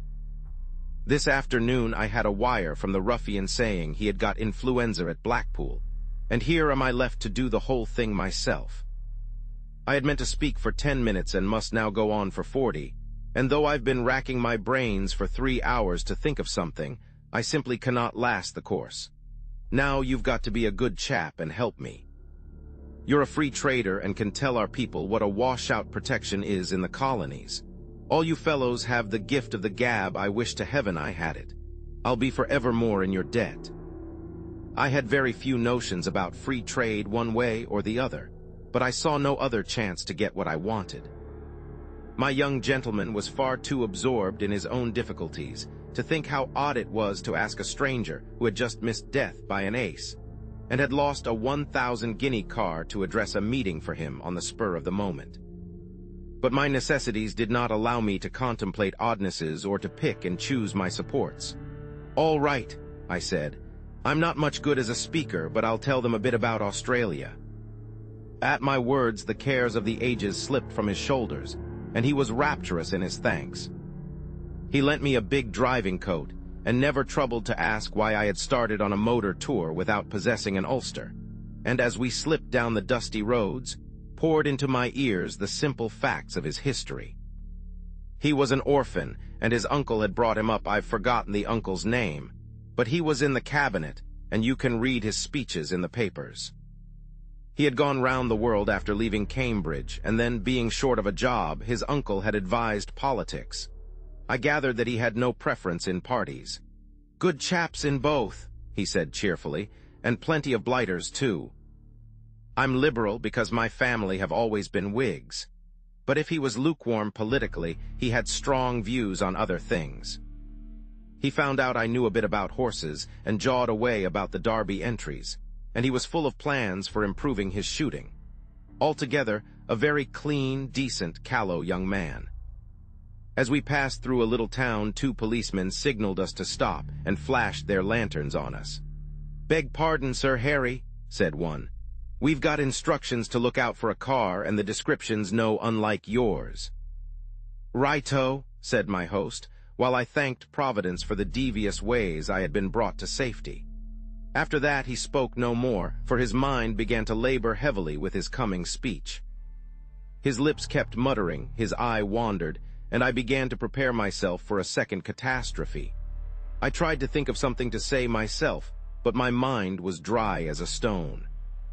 The next thing I knew, we had drawn up outside a door in a street, and were being welcomed by some noisy gentlemen with rosettes. The hall had about 500 in it, women mostly, a lot of bald heads, and a dozen or 2 young men. The chairman, a weaselly minister with a reddish nose, lamented Crumpleton's absence, soliloquized on his influenza, and gave me a certificate as a trusted leader of Australian thought. There were 2 policemen at the door, and I hoped they took note of that testimonial. Then Sir Harry started. I never heard anything like it. He didn't begin to know how to talk. He had about a bushel of notes from which he read, and when he let go of them, he fell into one prolonged stutter. Every now and then he remembered a phrase he had learned by heart, straightened his back, and gave it off like Henry Irving, and the next moment he was bent double and crooning over his papers. It was the most appalling rot, too. He talked about the German menace, and said it was all a Tory invention to cheat the poor of their rights and keep back the great flood of social reform. But that organized labor realized this and laughed the Tories to scorn. He was all for reducing our navy as a proof of our good faith, and then sending Germany an ultimatum telling her to do the same or we would knock her into a cocked hat. He said that, but for the Tories, Germany and Britain would be fellow workers in peace and reform. I thought of the little black book in my pocket, A giddy lot Scudder's friends cared for peace and reform. Yet in a queer way I liked the speech. You could see the niceness of the chap shining out behind the muck with which he had been spoon-fed. Also, it took a load off my mind. I mightn't be much of an orator, but I was 1,000% better than Sir Harry. I didn't get on so badly when it came to my turn. I simply told them all I could remember about Australia, praying there should be no Australian there all about its Labour Party and emigration and universal service. I doubt if I remembered to mention free trade, but I said there were no Tories in Australia, only Labour and Liberals. That fetched a cheer, and I woke them up a bit when I started in to tell them the kind of glorious business I thought could be made out of the empire if we really put our backs into it. Altogether, I fancy I was rather a success. The minister didn't like me, though, and when he proposed a vote of thanks, spoke of Sir Harry's speech as statesmanlike, and mine as having the eloquence of an emigration agent. When we were in the car again, my host was in wild spirits at having got his job over. "A ripping speech, Twiston," he said. "Now you're coming home with me. I'm all alone, and if you'll stop a day or two, I'll show you some very decent fishing." We had a hot supper, and I wanted it pretty badly, and then drank grog in a big, cheery smoking room with a crackling wood fire. I thought the time had come for me to put my cards on the table. I saw by this man's eye that he was the kind you can trust. "Listen, Sir Harry," I said. "I've something pretty important to say to you. You're a good fellow, and I'm going to be frank. Where on earth did you get that poisonous rubbish you talked tonight?" His face fell. "Was it as bad as that?" he asked ruefully. "It did sound rather thin. I got most of it out of the Progressive magazine and pamphlets that agent chap of mine keeps sending me. But you surely don't think Germany would ever go to war with us?"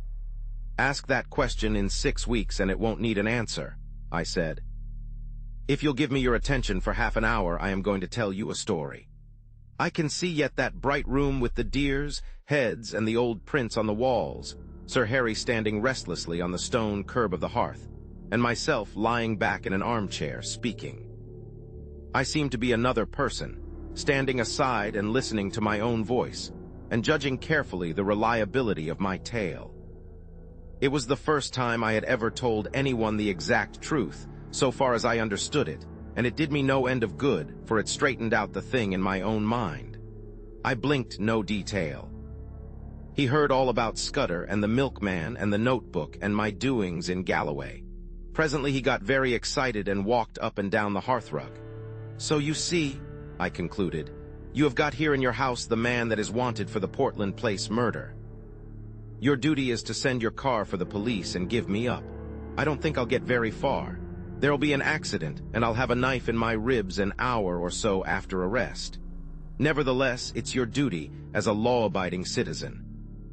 Perhaps in a month's time you'll be sorry, but you have no cause to think of that." He was looking at me with bright, steady eyes.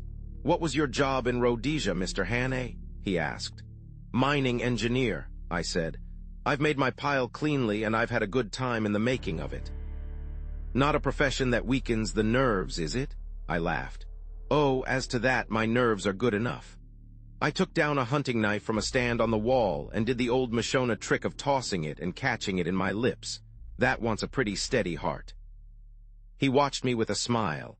"I don't want proof. I may be an ass on the platform, but I can size up a man. You're no murderer and you're no fool, and I believe you are speaking the truth. I'm going to back you up. Now, what can I do? First, I want you to write a letter to your uncle. I've got to get in touch with the government people sometime before the 15th of June. He pulled his mustache.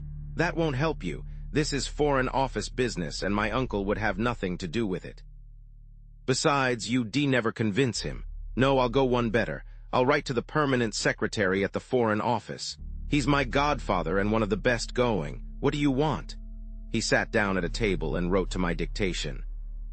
The gist of it was that if a man called Twiston, I thought I had better stick to that name, turned up before June 15th, he was to entreat him kindly. He said Twiston would prove his bona fides by passing the word Black Stone and whistling Annie Laurie. "Good," said Sir Harry. "That's the proper style. By the way, you'll find my godfather his name Sir Walter Bullivant down at his country cottage for Whitsuntide. It's close to Artenswell on the Kenner. That's done. Now, what's the next thing? You're about my height. Lend me the oldest tweed suit you've got. Anything will do, so long as the color is the opposite of the clothes I destroyed this afternoon. Then show me a map of the neighborhood and explain to me the lie of the land. Lastly, if the police come seeking me, just show them the car in the glen. If the other lot turn up, tell them I caught the South Express after your meeting. He did, or promised to do, all these things. I shaved off the remnants of my mustache and got inside an ancient suit of what I believe is called heather mixture. The map gave me some notion of my whereabouts and told me the two things I wanted to know: where the main railway to the south could be joined and what were the wildest districts near at hand. At 2 o'clock he wakened me from my slumbers in the smoking room armchair and led me blinking into the dark, starry night. An old bicycle was found in a tool shed and handed over to me. First turn to the right up by the long fir wood, he enjoined. By daybreak you'll be well into the hills. Then I should pitch the machine into a bog and take to the moors on foot. You can put in a week among the shepherds and be as safe as if you were in New Guinea. I pedaled diligently up steep roads of hill gravel till the skies grew pale with morning. As the mists cleared before the sun, I found myself in a wide green world with glens falling on every side and a faraway blue horizon. Here, at any rate, I could get early news of my enemies. Chapter 5. The Adventure of the Spectacled Roadman. I sat down on the very crest of the pass and took stock of my position. Behind me was the road climbing through a long cleft in the hills, which was the upper glen of some notable river. In front was a flat space of maybe a mile, all pitted with bog holes and rough with tussocks, and then beyond it the road fell steeply down another glen to a plain whose blue dimness melted into the distance. To left and right were round-shouldered green hills as smooth as pancakes, but to the south, that is, the left hand, there was a glimpse of high heathery mountains, which I remembered from the map as the big knot of hill which I had chosen for my sanctuary. I was on the central boss of a huge upland country and could see everything moving for miles. In the meadows below the road half a mile back a cottage smoked, but it was the only sign of human life. Otherwise, there was only the calling of plovers and the tinkling of little streams. It was now about 7 o'clock, and as I waited I heard once again that ominous beat in the air. Then I realized that my vantage ground might be in reality a trap. There was no cover for a tomtit in those bald green places. I sat quite still and hopeless while the beat grew louder. Then I saw an aeroplane coming up from the east. It was flying high, but as I looked it dropped several hundred feet and began to circle round the knot of hill in narrowing circles, just as a hawk wheels before it pounces. Now it was flying very low, and now the observer on board caught sight of me. I could see one of the two occupants examining me through glasses. Suddenly it began to rise in swift whorls, and the next I knew it was speeding eastward again till it became a speck in the blue morning. That made me do some savage thinking. My enemies had located me, and the next thing would be a cordon round me. I didn't know what force they could command, but I was certain it would be sufficient. The aeroplane had seen my bicycle and would conclude that I would try to escape by the road. In that case, there might be a chance on the moors to the right or left. I wheeled the machine 100 yards from the highway and plunged it into a moss hole, where it sank among pondweed and water buttercups. Then I climbed to a knoll which gave me a view of the two valleys. Nothing was stirring on the long white ribbon that threaded them. I have said there was not cover in the whole place to hide a rat. As the day advanced, it was flooded with soft, fresh light till it had the fragrant sunniness of the South African veldt. At other times I would have liked the place, but now it seemed to suffocate me. The free moorlands were prison walls, and the keen hill air was the breath of a dungeon. I tossed a coin heads right, tails left, and it fell heads, so I turned to the north. In a little I came to the brow of the ridge, which was the containing wall of the pass. I saw the highroad for maybe 10 miles, and far down it something that was moving, and that I took to be a motor car. Beyond the ridge I looked on a rolling green moor, which fell away into wooded glens. Now my life on the veldt has given me the eyes of a kite, and I can see things for which most men need a telescope. Away down the slope, a couple of miles away, several men were advancing. Like a row of beaters at a shoot. I dropped out of sight behind the skyline. That way was shut to me, and I must try the bigger hills to the south beyond the highway. The car I had noticed was getting nearer, but it was still a long way off with some very steep gradients before it. I ran hard, crouching low except in the hollows, and as I ran I kept scanning the brow of the hill before me. Was it imagination, or did I see figures, one, two, perhaps more, moving in a glen beyond the stream? If you are hemmed in on all sides in a patch of land, there is only one chance of escape. You must stay in the patch and let your enemies search it and not find you. That was good sense, but how on earth was I to escape notice in that tablecloth of a place? I would have buried myself to the neck in mud or lain below water or climbed the tallest tree. But there was not a stick of wood, the bog holes were little puddles, the stream was a slender trickle. There was nothing but short heather and bare hill bent and the white highway. Then in a tiny bite of road, beside a heap of stones, I found the roadman. He had just arrived and was wearily flinging down his hammer. He looked at me with a fishy eye and yawned. "Confound the day I ever left the herden," he said, as if to the world at large. "There I was my ain measter. Now I'm a slave to the government, tethered to the roadside, why, sair een and a back like a suckle." He took up the hammer, struck a stone, dropped the implement with an oath, and put both hands to his ears. "Mercy on me, my hide's burstin'," he cried. He was a wild figure, about my own size but much bent, with a week's beard on his chin and a pair of big horn spectacles. "I canna deet," he cried again. "The surveyor maun just report me, I'm for my bed." I asked him what was the trouble, though indeed that was clear enough.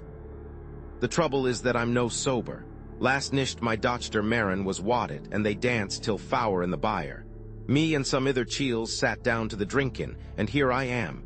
Pity that I ever look it on the wine when it was red." I agreed with him about bed. "It's easy speakin'," he moaned. "But I got a postcard yestreen sayin' that the new road surveyor would be round the day.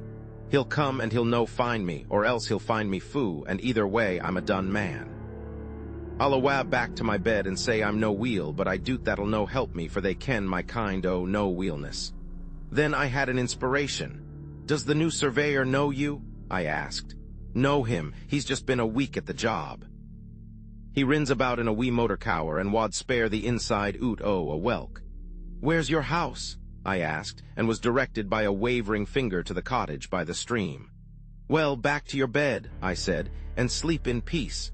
I'll take on your job for a bit and see the surveyor." He stared at me blankly, then as the notion dawned on his fuddled brain, his face broke into the vacant drunkard's smile. "You're the Billy," he cried. "It'll be easy enough managed. I've finished that bing-o stands, so you needna chap ony mair this forenoon. Just take the barry, and we'll enough metal frae yon quarry doon the road to Mac another bing the morn. My name's Alexander Turnbull, and I've been 7 year at the trade, and 20 afore that herden on Leithen Water. My friends ca' me Ecky, and while specky, for I wear glasses, being wake-eye the sicht. Just you speak the surveyor fair and ca' him, sir, and he'll be fell pleased. I'll be back or midday." I borrowed his spectacles and filthy old hat, stripped off coat, waistcoat, and collar, and gave him them to carry home. Borrowed, too, the foul stump of a clay pipe as an extra property. He indicated my simple tasks, and without more ado set off at an amble bedwards. Bed may have been his chief object, but I think there was also something left in the foot of a bottle. I prayed that he might be safe under cover before my friends arrived on the scene. Then I set to work to dress for the part. I opened the collar of my shirt. It was a vulgar blue and white check such as ploughmen wear, and revealed a neck as brown as any tinker S. I rolled up my sleeves, and there was a forearm which might have been a blacksmith's, sunburnt and rough with old scars. I got my boots and trouser legs all white from the dust of the road, and hitched up my trousers, tying them with string below the knee. Then I set to work on my face. With a handful of dust, I made a watermark round my neck, the place where Mr. Turnbull's Sunday ablutions might be expected to stop. I rubbed a good deal of dirt also into the sunburn of my cheeks. A roadman's eyes would no doubt be a little inflamed, so I contrived to get some dust in both of mine, and by dint of vigorous rubbing produced a bleary effect. The sandwiches Sir Harry had given me had gone off with my coat, but the roadman's lunch, tied up in a red handkerchief, was at my disposal. I ate with great relish several of the thick slabs of scone and cheese and drank a little of the cold tea. In the handkerchief was a local paper tied with string and addressed to Mr. Turnbull, obviously meant to solace his midday leisure. I did up the bundle again and put the paper conspicuously beside it. My boots did not satisfy me, but by dint of kicking among the stones, I reduced them to the granite-like surface which marks a roadman's footgear. Then I bit and scraped my fingernails till the edges were all cracked and uneven. The men I was matched against would miss no detail. I broke one of the bootlaces and retied it in a clumsy knot, and loosed the other so that my thick gray socks bulged over the uppers. Still no sign of anything on the road. The motor I had observed half an hour ago must have gone home. My toilet complete, I took up the barrow and began my journeys to and from the quarry 100 yards off. I remember an old scout in Rhodesia, who had done many queer things in his day, once telling me that the secret of playing a part was to think yourself into it. You could never keep it up, he said, unless you could manage to convince yourself that you were it.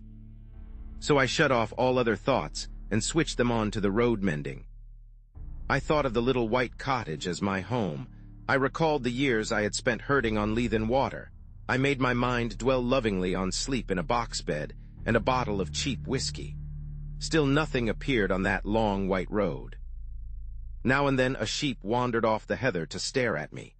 A heron flopped down to a pool in the stream and started to fish, taking no more notice of me than if I had been a milestone. On I went, trundling my loads of stone, with the heavy step of the professional. Soon I grew warm, and the dust on my face changed into solid and abiding grit. I was already counting the hours till evening should put a limit to Mr. Turnbull's monotonous toil. Suddenly a crisp voice spoke from the road, and looking up I saw a little Ford two-seater and a round-faced young man in a bowler hat. "Are you Alexander Turnbull?" he asked. "I am the new county road surveyor." "You live at Blackhopefoot and have charge of the section from Laidlaw Byres to the Riggs." "Good. A fair bit of road, Turnbull, and not badly engineered. A little soft about a mile off, and the edges want cleaning. See you look after that. Good morning." You'll know me the next time you see me. Clearly my get-up was good enough for the dreaded surveyor. I went on with my work, and as the morning grew towards noon I was cheered by a little traffic. A baker's van breasted the hill, and sold me a bag of ginger biscuits, which I stowed in my trouser pockets against emergencies. Then a herd passed with sheep and disturbed me somewhat by asking loudly, what had become o' Specky? "In bed, why, the colic," I replied, and the herd passed on. Just about midday a big car stole down the hill, glided past, and drew up 100 yards beyond. Its 3 occupants descended as if to stretch their legs, and sauntered towards me. 2 of the men I had seen before from the window of the Galloway, in one lean, sharp, and dark, the other comfortable and smiling. The third had the look of a countryman, a vet, perhaps, or a small farmer. He was dressed in ill-cut knickerbockers, and the eye in his head was as bright and wary as a hen's. "Morning," said the last. "That's a fine, easy job o' yours." I had not looked up on their approach, and now, when accosted, I slowly and painfully straightened my back, after the manner of roadmen, spat vigorously after the manner of the low Scot, and regarded them steadily before replying. I confronted 3 pairs of eyes that missed nothing. "There's war jobs and there's better," I said sententiously. "I wad rather hae yours, sittin' a day on your hinderlands on thee cushions. It's you and your muckle cowers that wreck my roads. If we had o'er ricks, ye sud be made to mend what ye break." The bright-eyed man was looking at the newspaper lying beside Turnbull's bundle. "I see you get your papers in good time," he said. I glanced at it casually. "I in gude time. Seein' that paper cam out last Saturday, I'm just 6 days late." He picked it up, glanced at the superscription, and laid it down again. One of the others had been looking at my boots, and a word in German called the speaker's attention to them. "You've a fine taste in boots," he said. "These were never made by a country shoemaker." "They were not," I said readily. "They were made in London. I got them frae the gentleman that was here last year for the shootin'." "What was his name now?" And I scratched a forgetful head. Again the sleek one spoke in German. "Let us get on," he said. "This fellow is all right." They asked one last question. "Did you see anyone pass early this morning? He might be on a bicycle or he might be on foot." I very nearly fell into the trap and told a story of a bicyclist hurrying past in the gray dawn, but I had the sense to see my danger. I pretended to consider very deeply. "I wasna up very early," I said. "Ye see, my dochter was marrit last nisht, and we keepit it up late. I opened the house door about 7, and there was nobody on the road then. Since I cam up here there has just been the baker and the Rutchell herd, besides you gentlemen." One of them gave me a cigar, which I smelt gingerly and stuck in Turnbull's bundle. They got into their car and were out of sight in 3 minutes. My heart leaped with an enormous relief, but I went on wheeling my stones. It was as well, for 10 minutes later the car returned, one of the occupants waving a hand to me. Those gentry left nothing to chance. I finished Turnbull's bread and cheese, and pretty soon I had finished the stones. The next step was what puzzled me. I could not keep up this road-making business for long. A merciful providence had kept Mr. Turnbull indoors, but if he appeared on the scene, there would be trouble. I had a notion that the cordon was still tight round the glen, and that if I walked in any direction I should meet with questioners. But get out I must. No man's nerve could stand more than a day of being spied on. I stayed at my post till 5 o'clock. By that time I had resolved to go down to Turnbull's cottage at nightfall and take my chance of getting over the hills in the darkness. But suddenly a new car came up the road and slowed down a yard or two from me. A fresh wind had risen, and the occupant wanted to light a cigarette. It was a touring car with the tonneau full of an assortment of baggage. One man sat in it, and by an amazing chance I knew him. His name was Marmaduke Jopley, and he was an offense to creation. He was a sort of blood stockbroker who did his business by toadying eldest sons and rich young peers and foolish old ladies. Marmy was a familiar figure, I understood, at balls and polo-weeks and country houses. He was an adroit scandal-monger, and would crawl a mile on his belly to anything that had a title or a million. I had a business introduction to his firm when I came to London, and he was good enough to ask me to dinner at his club. There he showed off at a great rate, and pattered about his duchesses till the snobbery of the creature turned me sick. I asked a man afterwards why nobody kicked him, and was told that Englishmen reverenced the weaker sex. Anyhow, there he was now, nattily dressed, in a fine new car, obviously on his way to visit some of his smart friends. A sudden daftness took me, and in a second I had jumped into the tonneau and had him by the shoulder. "Hullo, Jopley," I sang out. "Well met, my lad." He got a horrid fright. His chin dropped as he stared at me. "Who the devil are you?" he gasped. "My name S. Hannay," I said. "From Rhodesia, you remember." "Good God, the murderer?" he choked. "Just so, and there'll be a second murder, my dear, if you don't do as I tell you. Give me that coat of yours, that cap too." He did as bid, for he was blind with terror. Over my dirty trousers and vulgar shirt, I put on his smart driving coat, which buttoned high at the top and thereby hid the deficiencies of my collar. I stuck the cap on my head and added his gloves to my getup. The dusty roadman in a minute was transformed into one of the neatest motorists in Scotland. On Mr. Jopley's head I clapped Turnbull's unspeakable hat and told him to keep it there. Then with some difficulty I turned the car. My plan was to go back the road he had come, for the watchers, having seen it before, would probably let it pass unremarked, and Marmy's figure was in no way like mine. "Now, my child," I said, "sit quite still and be a good boy. I mean you no harm. I'm only borrowing your car for an hour or two, but if you play me any tricks, and above all if you open your mouth, as sure as there's a God above me, I'll wring your neck." "Savz?" I enjoyed that evening's ride. We ran 8 miles down the valley, through a village or two, and I could not help noticing several strange-looking folk lounging by the roadside. These were the watchers who would have had much to say to me if I had come in other garb or company.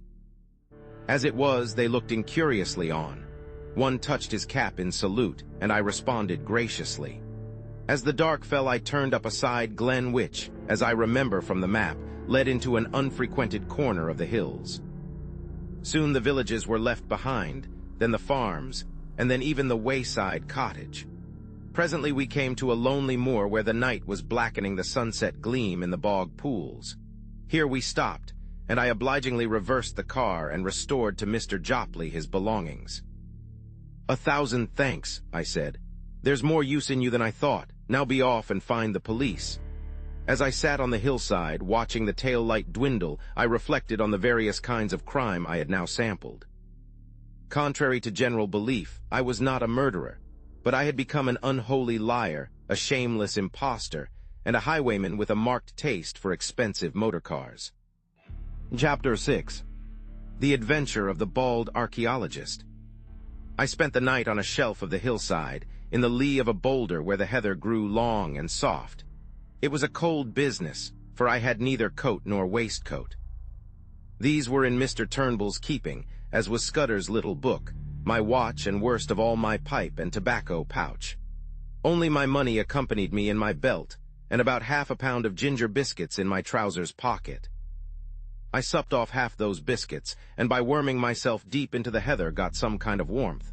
My spirits had risen, and I was beginning to enjoy this crazy game of hide-and-seek. So far I had been miraculously lucky. The milkman, the literary innkeeper, Sir Harry, the roadman, and the idiotic Marmee were all pieces of undeserved good fortune. Somehow the first success gave me a feeling that I was going to pull the thing through. My chief trouble was that I was desperately hungry. When a Jew shoots himself in the city and there is an inquest, the newspapers usually report that the deceased was well-nourished. I remember thinking that they would not call me well-nourished if I broke my neck in a bog hole. I lay and tortured myself, for the ginger biscuits merely emphasized the aching void, with the memory of all the good food I had thought so little of in London. There were Paddock's crisp sausages and fragrant shavings of bacon, and shapely poached eggs. How often I had turned up my nose at them. There were the cutlets they did at the club, and a particular ham that stood on the cold table, for which my soul lusted. My thoughts hovered over all varieties of mortal edible, and finally settled on a porterhouse steak and a quart of bitter with a Welsh rabbit to follow. In longing hopelessly for these dainties, I fell asleep. I woke very cold and stiff about an hour after dawn. It took me a little while to remember where I was, for I had been very weary and had slept heavily. I saw first the pale blue sky through a net of heather, then a big shoulder of hill, and then my own boots placed neatly in a bleaberry bush. I raised myself on my arms and looked down into the valley, and that one look set me lacing up my boots in mad haste. For there were men below, not more than a quarter of a mile off, spaced out on the hillside like a fan and beating the heather. Marmee had not been slow in looking for his revenge. I crawled out of my shelf into the cover of a boulder, and from it gained a shallow trench which slanted up the mountain face. This led me presently into the narrow gully of a burn, by way of which I scrambled to the top of the ridge. From there I looked back and saw that I was still undiscovered. My pursuers were patiently quartering the hillside and moving upwards. Keeping behind the skyline, I ran for maybe half a mile, till I judged I was above the uppermost end of the glen. Then I showed myself, and was instantly noted by one of the flankers, who passed the word to the others. I heard cries coming up from below, and saw that the line of search had changed its direction. I pretended to retreat over the skyline, but instead went back the way I had come, and in 20 minutes was behind the ridge overlooking my sleeping place. From that viewpoint, I had the satisfaction of seeing the pursuit streaming up the hill at the top of the glen, on a hopelessly false scent. I had before me a choice of routes, and I chose a ridge which made an angle with the one I was on, and so would soon put a deep glen between me and my enemies. The exercise had warmed my blood, and I was beginning to enjoy myself amazingly. As I went, I breakfasted on the dusty remnants of the ginger biscuits. I knew very little about the country, and I hadn't a notion what I was going to do. I trusted to the strength of my legs, But I was well aware that those behind me would be familiar with the lie of the land, and that my ignorance would be a heavy handicap. I saw in front of me a sea of hills, rising very high towards the south, but northwards breaking down into broad ridges which separated wide and shallow dales. The ridge I had chosen seemed to sink after a mile or two to a moor which lay like a pocket in the uplands. That seemed as good a direction to take as any other. My stratagem had given me a fair start, call it 20 minutes, and I had the width of a glen behind me before I saw the first heads of the pursuers. The police had evidently called in local talent to their aid, and the men I could see had the appearance of herds or gamekeepers. They hallooed at the sight of me, and I waved my hand. Two dived into the glen and began to climb my ridge, while the others kept their own side of the hill. I felt as if I were taking part in a schoolboy game of hare and hounds, but very soon it began to seem less of a game. Those fellows behind were hefty men on their native heath. Looking back, I saw that only 3 were following direct, and I guessed that the others had fetched a circuit to cut me off. My lack of local knowledge might very well be my undoing, and I resolved to get out of this tangle of glens to the pocket of moor I had seen from the tops. I must so increase my distance as to get clear away from them, and I believed I could do this if I could find the right ground for it. If there had been cover, I would have tried a bit of stalking, but on these bare slopes you could see a fly a mile off. My hope must be in the length of my legs and the soundness of my wind, but I needed easier ground for that, for I was not bred a mountaineer. How I longed for a good Afrikander pony! I put on a great spurt and got off my ridge and down into the moor before any figures appeared on the skyline behind me. I crossed a burn and came out on a highroad which made a pass between 2 glens. All in front of me was a big field of heather sloping up to a crest which was crowned with an odd feather of trees.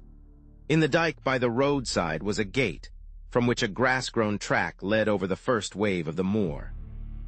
I jumped the dike and followed it, and after a few hundred yards, as soon as it was out of sight of the highway, the grass stopped, and it became a very respectable road, which was evidently kept with some care. Clearly it ran to a house, and I began to think of doing the same. Hitherto my luck had held, and it might be that my best chance would be found in this remote dwelling. Anyhow, there were trees there, and that meant cover. I did not follow the road, but the burn side which flanked it on the right, where the bracken grew deep, and the high banks made a tolerable screen. It was well I did so, for no sooner had I gained the hollow than, looking back, I saw the pursuit topping the ridge from which I had descended. After that I did not look back. I had no time. I ran up the burn side, crawling over the open places, and for a large part wading in the shallow stream. I found a deserted cottage with a row of phantom peat stacks and an overgrown garden. Then I was among young hay, and very soon had come to the edge of a plantation of wind-blown firs. From there, I saw the chimneys of the house smoking a few hundred yards to my left. I forsook the burn side, crossed another dike, and almost before I knew was on a rough lawn. A glance back told me that I was well out of sight of the pursuit, which had not yet passed the first lift of the moor. The lawn was a very rough place, cut with a scythe instead of a mower, and planted with beds of scrubby rhododendrons. A brace of black game, which are not usually garden birds, rose at my approach. The house before me was the ordinary moorland farm, with a more pretentious whitewashed wing added. Attached to this wing was a glass veranda, and through the glass I saw the face of an elderly gentleman meekly watching me. I stalked over the border of coarse hill gravel and entered the open veranda door. Within was a pleasant room, glass on one side and on the other a mass of books. More books showed in an inner room. On the floor, instead of tables, stood cases such as you see in a museum, filled with coins and queer stone implements. There was a knee-hole desk in the middle, and seated at it, with some papers and open volumes before him, was the benevolent old gentleman. His face was round and shiny like Mr. Pickwick's. Big glasses were stuck on the end of his nose, and the top of his head was as bright and bare as a glass bottle. He never moved when I entered, but raised his placid eyebrows and waited on me to speak. It was not an easy job, with about 5 minutes to spare, to tell a stranger who I was and what I wanted, and to win his aid. I did not attempt it. There was something about the eye of the man before me, something so keen and knowledgeable that I could not find a word. I simply stared at him and stuttered. "You seem in a hurry," my friend, he said slowly. I nodded towards the window. It gave a prospect across the moor through a gap in the plantation, and revealed certain figures half a mile off straggling through the heather. "Ah, I see," he said, and took up a pair of field glasses through which he patiently scrutinized the figures. "A fugitive from justice, eh? Well, we'll go into the matter at our leisure. Meantime, I object to my privacy being broken in upon by the clumsy rural policeman. Go into my study, and you will see 2 doors facing you. Take the one on the left and close it behind you. You will be perfectly safe." And this extraordinary man took up his pen again. I did as I was bid, and found myself in a little dark chamber which smelt of chemicals, and was lit only by a tiny window high up in the wall. The door had swung behind me with a click like the door of a safe. Once again I had found an unexpected sanctuary. All the same, I was not comfortable. There was something about the old gentleman which puzzled and rather terrified me. He had been too easy and ready, almost as if he had expected me, and his eyes had been horribly intelligent. No sound came to me in that dark place. For all I knew, the police might be searching the house, and if they did, they would want to know what was behind this door. I tried to possess my soul in patience and to forget how hungry I was. Then I took a more cheerful view. The old gentleman could scarcely refuse me a meal, and I fell to reconstructing my breakfast. Bacon and eggs would content me, but I wanted the better part of a flitch of bacon and 100 eggs. And then, while my mouth was watering in anticipation, there was a click and the door stood open. I emerged into the sunlight to find the master of the house sitting in a deep armchair in the room he called his study, and regarding me with curious eyes. "Have they gone?" I asked. "They have gone. I convinced them that you had crossed the hill. I do not choose that the police should come between me and one whom I am delighted to honor. This is a lucky morning for you, Mr. Richard Hannay." As he spoke, his eyelids seemed to tremble and to fall a little over his keen gray eyes. In a flash, the phrase of Scudder's came back to me, when he had described the man he most dreaded in the world. He had said that he could hood his eyes like a hawk. Then I saw that I had walked straight into the enemy's headquarters. My first impulse was to throttle the old ruffian and make for the open air. He seemed to anticipate my intention, for he smiled gently and nodded to the door behind me. I turned and saw 2 men servants who had me covered with pistols. He knew my name, but he had never seen me before, and as the reflection darted across my mind, I saw a slender chance. "I don't know what you mean," I said roughly. "And who are you calling Richard Hannay? My name's Ainsley." "So," he said, still smiling, "but of course you have others. We won't quarrel about a name." I was pulling myself together now, and I reflected that my garb, lacking coat and waistcoat and collar, would at any rate not betray me. I put on my surliest face and shrugged my shoulders. "I suppose you're going to give me up after all, and I call it a damned dirty trick. My God, I wish I had never seen that cursed motor car. Here's the money and be damned to you." And I flung 4 sovereigns on the table. He opened his eyes a little. "Oh no, I shall not give you up. My friends and I will have a little private settlement with you, that is all. You know a little too much, Mr. Hannay. You are a clever actor, but not quite clever enough." He spoke with assurance, but I could see the dawning of a doubt in his mind. "Oh, for God's sake, stop jawing," I cried. "Everything's against me. I haven't had a bit of luck since I came on shore at Leith. What's the harm in a poor devil with an empty stomach picking up some money he finds in a bust-up motor car? That's all I done, and for that I've been chivied for 2 days by those blasted bobbies over those blasted hills. I tell you, I'm fair sick of it." "You can do what you like, old boy. Ned Ainsley's got no fight left in him." I could see that the doubt was gaining. "Will you oblige me with the story of your recent doings?" he asked. "I can't, governor," I said in a real beggar's whine. "I've not had a bite to eat for 2 days. Give me a mouthful of food, and then you'll hear God's truth." I must have showed my hunger in my face, for he signaled to one of the men in the doorway. A bit of cold pie was brought and a glass of beer, and I wolfed them down like a pig, or rather, like Ned Ainsley, for I was keeping up my character. In the middle of my meal, he spoke suddenly to me in German, but I turned on him a face as blank as a stone wall. Then I told him my story, how I had come off an Archangel ship at Leith a week ago and was making my way overland to my brother at Wigtown. I had run short of cash. I hinted vaguely at a spree, and I was pretty well on my uppers when I had come on a hole in a hedge, and looking through, had seen a big motor car lying in the burn. I had poked about to see what had happened, and had found 3 sovereigns lying on the seat and 1 on the floor. There was nobody there or any sign of an owner, so I had pocketed the cash. But somehow the law had got after me. When I had tried to change a sovereign in a baker's shop, the woman had cried on the police, and a little later, when I was washing my face in a burn, I had been nearly gripped, and had only got away by leaving my coat and waistcoat behind me. "They can have the money back," I cried, "for a fat lot of good it's done me. Those perishers are all down on a poor man. Now if it had been you, governor, that had found the quids, nobody would have troubled you." "You're a good liar, Hannay," he said. I flew into a rage. "Stop fooling, damn you. I tell you my name's Ainsley, and I never heard of anyone called Hannay in my born days. I'd sooner have the police than you with your Hannays and your monkey-faced pistol tricks. No, governor, I beg pardon, I don't mean that. I'm much obliged to you for the grub, and I'll thank you to let me go now the coast's clear." It was obvious that he was badly puzzled. You see, he had never seen me, and my appearance must have altered considerably from my photographs, if he had got one of them.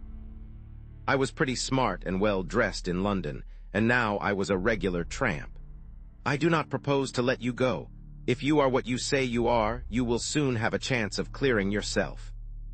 If you are what I believe you are, I do not think you will see the light much longer." He rang a bell, and a 3rd servant appeared from the veranda. "I want the Lanchester in 5 minutes," he said. "There will be 3 to luncheon." Then he looked steadily at me, and that was the hardest ordeal of all. There was something weird and devilish in those eyes, cold, malignant, unearthly, and most hellishly clever. They fascinated me like the bright eyes of a snake. I had a strong impulse to throw myself on his mercy and offer to join his side. And if you consider the way I felt about the whole thing, you will see that that impulse must have been purely physical, the weakness of a brain mesmerized and mastered by a stronger spirit. But I managed to stick it out and even to grin. "You'll know me next time, governor," I said. "Carl," he spoke in German to one of the men in the doorway, "you will put this fellow in the storeroom till I return, and you will be answerable to me for his keeping." I was marched out of the room with a pistol at each ear. The storeroom was a damp chamber in what had been the old farmhouse. There was no carpet on the uneven floor, and nothing to sit down on but a school form. It was black as pitch, for the windows were heavily shuttered. I made out by groping that the walls were lined with boxes and barrels and sacks of some heavy stuff. The whole place smelt of mold and disuse. My jailers turned the key in the door, and I could hear them shifting their feet as they stood on guard outside. I sat down in that chilly darkness in a very miserable frame of mind. The old boy had gone off in a motor to collect the 2 ruffians who had interviewed me yesterday. Now they had seen me as the roadman, and they would remember me, for I was in the same rig. What was a roadman doing 20 miles from his beat, pursued by the police? A question or 2 would put them on the track. Probably they had seen Mr. Turnbull, probably Marmee too. Most likely they could link me up with Sir Harry, and then the whole thing would be crystal clear. What chance had I in this moorland house with 3 desperadoes and their armed servants? I began to think wistfully of the police, now plodding over the hills after my wraith. They at any rate were fellow countrymen and honest men, and their tender mercies would be kinder than these ghoulish aliens. But they wouldn't have listened to me. That old devil with the eyelids had not taken long to get rid of them. I thought he probably had some kind of graft with the constabulary. Most likely he had letters from cabinet ministers saying he was to be given every facility for plotting against Britain. That's the sort of owlish way we run our politics in the old country. The 3 would be back for lunch, so I hadn't more than a couple of hours to wait. It was simply waiting on destruction, for I could see no way out of this mess. I wished that I had Scudder's courage, for I am free to confess I didn't feel any great fortitude.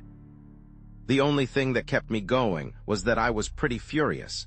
It made me boil with rage to think of those 3 spies getting the pull on me like this. I hoped that at any rate I might be able to twist one of their necks before they downed me. The more I thought of it, the angrier I grew, and I had to get up and move about the room. I tried the shutters, but they were the kind that lock with a key, and I couldn't move them. From the outside came the faint clucking of hens in the warm sun. Then I groped among the sacks and boxes. I couldn't open the latter, and the sacks seemed to be full of things like dog biscuits that smelt of cinnamon. But as I circumnavigated the room, I found a handle in the wall which seemed worth investigating. It was the door of a wall cupboard, what they call a press in Scotland, and it was locked. I shook it, and it seemed rather flimsy. For want of something better to do, I put out my strength on that door, getting some purchase on the handle by looping my braces round it. Presently the thing gave with a crash which I thought would bring in my warders to inquire. I waited for a bit, and then started to explore the cupboard shelves. There was a multitude of queer things there. I found an odd vesta or 2 in my trouser pockets and struck a light. It was out in a second, but it showed me one thing. There was a little stock of electric torches on one shelf. I picked up one and found it was in working order. With the torch to help me, I investigated further. There were bottles and cases of queer-smelling stuffs, chemicals no doubt for experiments, and there were coils of fine copper wire and yanks of thin oiled silk. There was a box of detonators and a lot of cord for fuses. Then away at the back of the shelf I found a stout brown cardboard box, and inside it a wooden case. I managed to wrench it open, and within lay half a dozen little gray bricks, each a couple of inches square. I took up one and found that it crumbled easily in my hand. Then I smelt it and put my tongue to it. After that I sat down to think. I hadn't been a mining engineer for nothing, and I knew lentonite when I saw it. With one of these bricks I could blow the house to smithereens. I had used the stuff in Rhodesia and knew its power, but the trouble was that my knowledge wasn't exact. I had forgotten the proper charge and the right way of preparing it, and I wasn't sure about the timing. I had only a vague notion, too, as to its power, for though I had used it, I had not handled it with my own fingers. But it was a chance, the only possible chance. It was a mighty risk, but against it was an absolute black certainty. If I used it, the odds were, as I reckoned, about 5 to 1 in favor of my blowing myself into the treetops. But if I didn't, I should very likely be occupying a 6-foot hole in the garden by the evening. That was the way I had to look at it. The prospect was pretty dark either way, but anyhow there was a chance, both for myself and for my country. The remembrance of little Scudder decided me. It was about the beastliest moment of my life, for I'm no good at these cold-blooded resolutions. Still, I managed to rake up the pluck to set my teeth and choke back the horrid doubts that flooded in on me. I simply shut off my mind and pretended I was doing an experiment as simple as Guy Fawkes fireworks.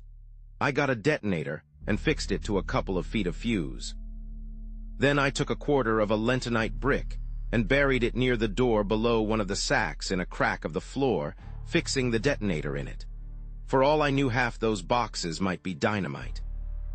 If the cupboard held such deadly explosives, why not the boxes? In that case, there would be a glorious skyward journey for me and the German servants, and about an acre of surrounding country. There was also the risk that the detonation might set off the other bricks in the cupboard, for I had forgotten most that I knew about lentonite. But it didn't do to begin thinking about the possibilities. The odds were horrible, but I had to take them. I ensconced myself just below the sill of the window and lit the fuse. Then I waited for a moment or two. There was dead silence, only a shuffle of heavy boots in the passage, and the peaceful cluck of hens from the warm out-of-doors. I commended my soul to my Maker, and wondered where I would be in 5 seconds. A great wave of heat seemed to surge upwards from the floor and hang for a blistering instant in the air. Then the wall opposite me flashed into a golden yellow, and dissolved with a rending thunder that hammered my brain into a pulp. Something dropped on me, catching the point of my left shoulder, and then I think I became unconscious. My stupor can scarcely have lasted beyond a few seconds. I felt myself being choked by thick yellow fumes and struggled out of the debris to my feet. Somewhere behind me I felt fresh air. The jambs of the window had fallen, and through the ragged rent the smoke was pouring out to the summer noon. I stepped over the broken lintel and found myself standing in a yard in a dense and acrid fog. I felt very sick and ill, but I could move my limbs, and I staggered blindly forward away from the house. A small mill lade ran in a wooden aqueduct at the other side of the yard, and into this I fell. The cool water revived me, and I had just enough wits left to think of escape. I squirmed up the lade among the slippery green slime till I reached the mill wheel. Then I wriggled through the axle hole into the old mill and tumbled on to a bed of chaff. A nail caught the seat of my trousers, and I left a wisp of heather mixture behind me. The mill had been long out of use. The ladders were rotten with age, and in the loft the rats had gnawed great holes in the floor. Nausea shook me, and a wheel in my head kept turning, while my left shoulder and arm seemed to be stricken with the palsy. I looked out of the window and saw a fog still hanging over the house and smoke escaping from an upper window. Please God I had set the place on fire, for I could hear confused cries coming from the other side. But I had no time to linger, since this mill was obviously a bad hiding place. Anyone looking for me would naturally follow the lade, and I made certain the search would begin as soon as they found that my body was not in the storeroom. From another window, I saw that on the far side of the mill stood an old stone dovecot. If I could get there without leaving tracks, I might find a hiding place, for I argued that my enemies, if they thought I could move, would conclude I had made for open country, and would go seeking me on the moor. I crawled down the broken ladder, scattering chaff behind me to cover my footsteps. I did the same on the mill floor and on the threshold where the door hung on broken hinges. Peeping out, I saw that between me and the dovecot was a piece of bare cobbled ground, where no footmarks would show. Also, it was mercifully hid by the mill buildings from any view from the house. I slipped across the space, got to the back of the dovecot, and prospected a way of ascent. That was one of the hardest jobs I ever took on. My shoulder and arm ached like hell, and I was so sick and giddy that I was always on the verge of falling. But I managed it somehow, by the use of outjutting stones and gaps in the masonry and a tough ivy root. I got to the top in the end. There was a little parapet behind which I found space to lie down. Then I proceeded to go off into an old-fashioned swoon. I woke with a burning head and the sun glaring in my face. For a long time I lay motionless, for those horrible fumes seemed to have loosened my joints and dulled my brain. Sounds came to me from the house men speaking throatily and the throbbing of a stationary car. There was a little gap in the parapet to which I wriggled, and from which I had some sort of prospect of the yard. I saw figures come out, a servant with his head bound up, and then a younger man in knickerbockers. They were looking for something and moved towards the mill. Then one of them caught sight of the wisp of cloth on the nail and cried out to the other. They both went back to the house and brought two more to look at it. I saw the rotund figure of my late captor, and I thought I made out the man with the lisp. I noticed that all had pistols. For half an hour they ransacked the mill. I could hear them kicking over the barrels and pulling up the rotten planking. Then they came outside and stood just below the dovecot arguing fiercely. The servant with the bandage was being soundly rated. I heard them fiddling with the door of the dovecote, and for one horrid moment I fancied they were coming up. Then they thought better of it and went back to the house. All that long, blistering afternoon I lay baking on the rooftop. Thirst was my chief torment. My tongue was like a stick, and to make it worse I could hear the cool drip of water from the millade. I watched the course of the little stream as it came in from the moor, and my fancy followed it to the top of the glen, where it must issue from an icy fountain fringed with cool ferns and mosses. I would have given £1,000 to plunge my face into that. I had a fine prospect of the whole ring of moorland. I saw the car speed away with two occupants and a man on a hill pony riding east. I judged they were looking for me, and I wished them joy of their quest, but I saw something else more interesting. The house stood almost on the summit of a swell of moorland which crowned a sort of plateau, and there was no higher point nearer than the big hills 6 miles off. The actual summit, as I have mentioned, was a biggish clump of trees, firs mostly, with a few ashes and beeches. On the dovecot I was almost on a level with the treetops and could see what lay beyond. The wood was not solid, but only a ring, and inside was an oval of green turf, for all the world like a big cricket field. I didn't take long to guess what it was. It was an aerodrome, and a secret one. The place had been most cunningly chosen. For suppose anyone were watching an aeroplane descending here, he would think it had gone over the hill beyond the trees. As the place was on the top of a rise in the midst of a big amphitheater, any observer from any direction would conclude it had passed out of view behind the hill. Only a man very close at hand would realize that the aeroplane had not gone over, but had descended in the midst of the wood. An observer with a telescope on one of the higher hills might have discovered the truth, but only herds went there, and herds do not carry spy glasses. When I looked from the dovecot, I could see far away a blue line which I knew was the sea, and I grew furious to think that our enemies had this secret conning tower to rake our waterways. Then I reflected that if that aeroplane came back, the chances were 10 to 1 that I would be discovered. So through the afternoon I lay and prayed for the coming of darkness, and glad I was when the sun went down over the big western hills and the twilight haze crept over the moor. The aeroplane was late. The gloaming was far advanced when I heard the beat of wings and saw it volplaning downward to its home in the wood.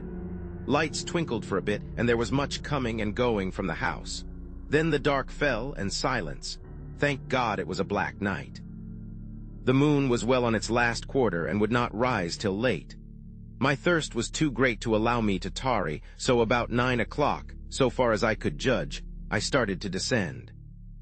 It wasn't easy, and halfway down I heard the back door of the house open and saw the gleam of a lantern against the mill wall.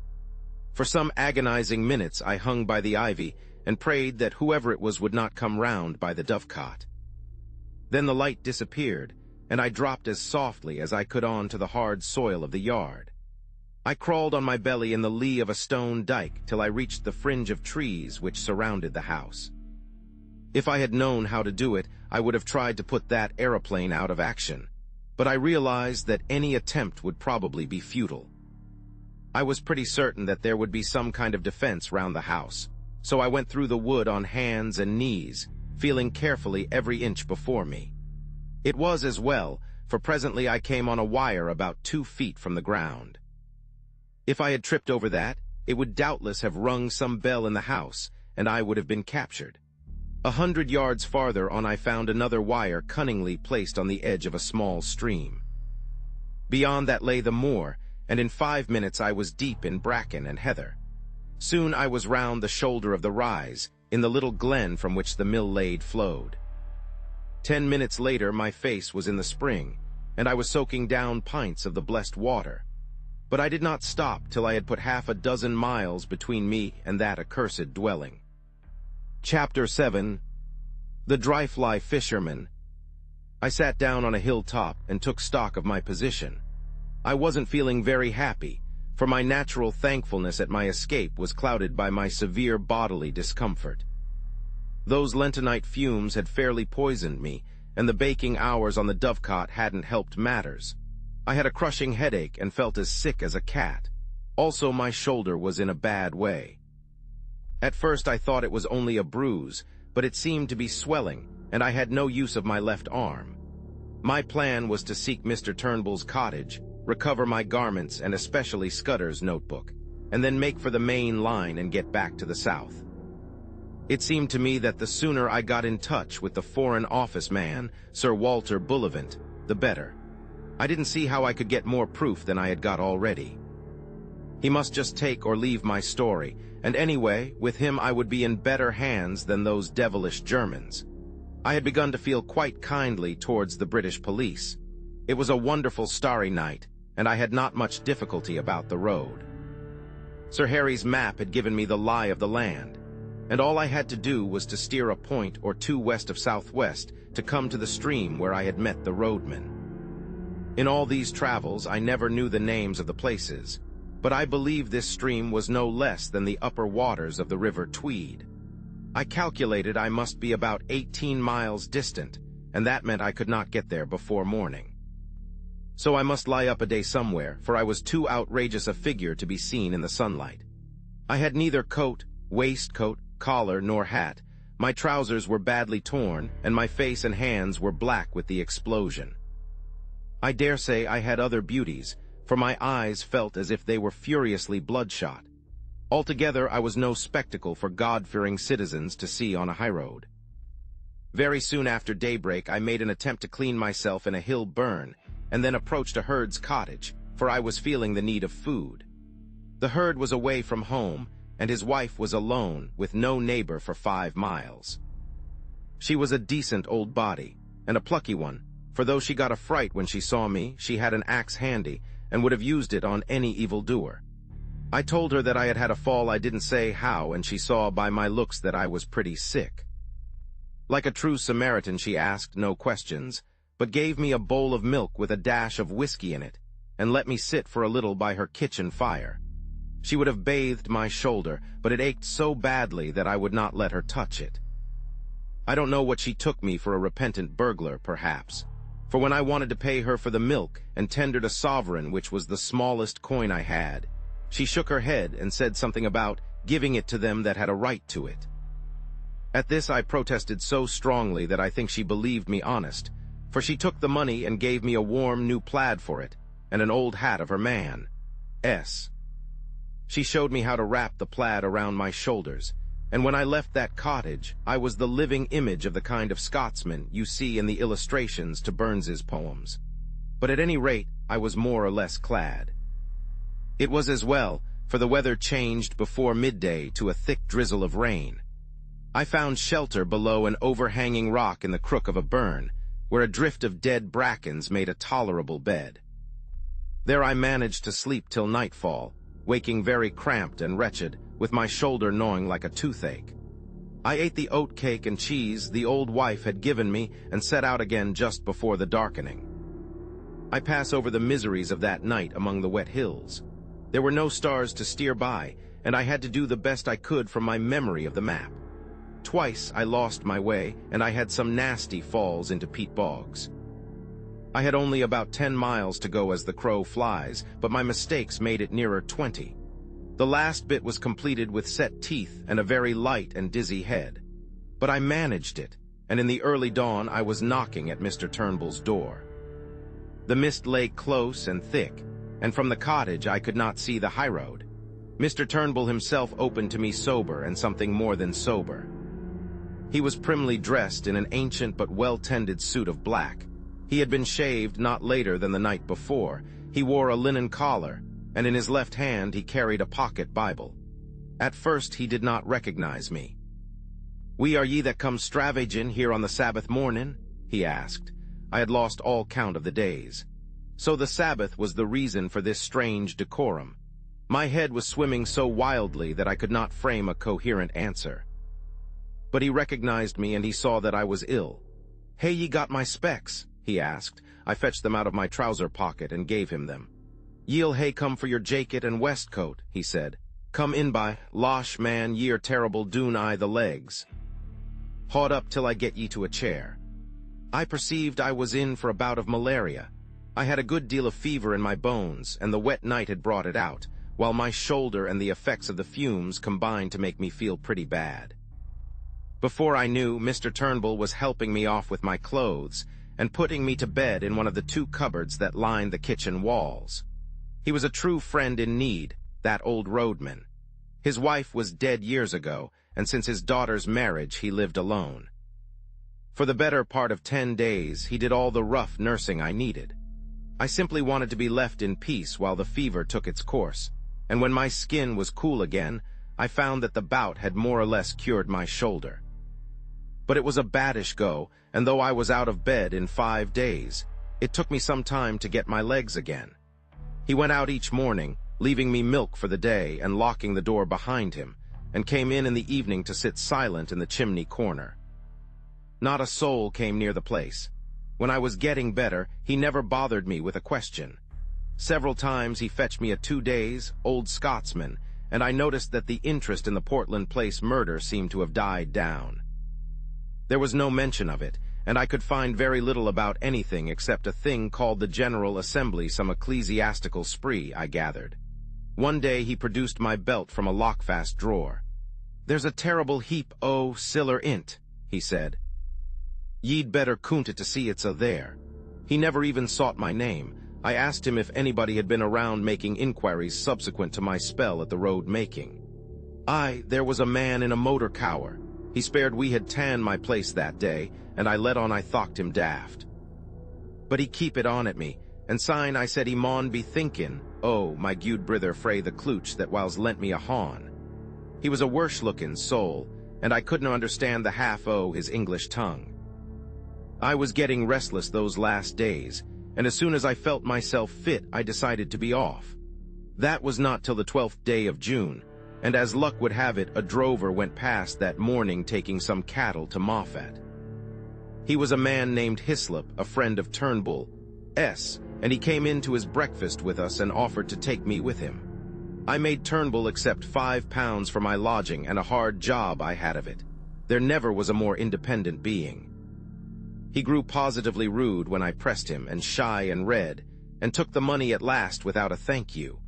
When I told him how much I owed him, he grunted something about "I gooied turn deservin' another." You would have thought from our leave-taking that we had parted in disgust. Hislop was a cheery soul, who chattered all the way over the pass and down the sunny vale of Annan. I talked of Galloway markets and sheep prices, and he made up his mind I was a pack shepherd from those parts, whatever that may be. My plaid and my old hat, as I have said, gave me a fine theatrical Scots look. But driving cattle is a mortally slow job, and we took the better part of the day to cover a dozen miles. If I had not had such an anxious heart, I would have enjoyed that time. It was shining blue weather, with a constantly changing prospect of brown hills and far green meadows, and a continual sound of larks and curlews and falling streams. But I had no mind for the summer, and little for Hislop's conversation, for as the fateful 15th of June drew near, I was overweighed with the hopeless difficulties of my enterprise. I got some dinner in a humble Moffat public house, and walked the 2 miles to the junction on the main line. The night express for the south was not due till near midnight, and to fill up the time I went up on the hillside and fell asleep, for the walk had tired me. I all but slept too long, and had to run to the station and catch the train with 2 minutes to spare. The feel of the hard third-class cushions and the smell of stale tobacco cheered me up wonderfully. At any rate, I felt now that I was getting to grips with my job.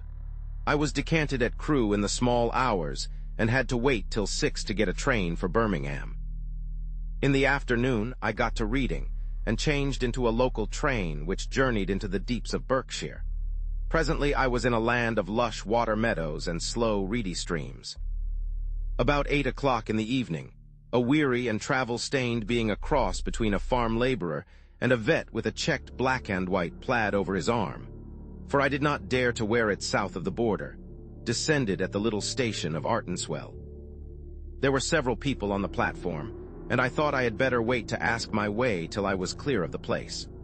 The road led through a wood of great beeches, and then into a shallow valley, with the green backs of downs peeping over the distant trees. After Scotland, the air smelt heavy and flat, but infinitely sweet, for the limes and chestnuts and lilac bushes were domes of blossom. Presently I came to a bridge, below which a clear, slow stream flowed between snowy beds of water buttercups. A little above it was a mill, and the lasher made a pleasant, cool sound in the scented dusk. Somehow the place soothed me and put me at my ease. I fell to whistling as I looked into the green depths, and the tune which came to my lips was Annie Laurie. A fisherman came up from the waterside, and as he neared me, he too began to whistle. The tune was infectious, for he followed my suit.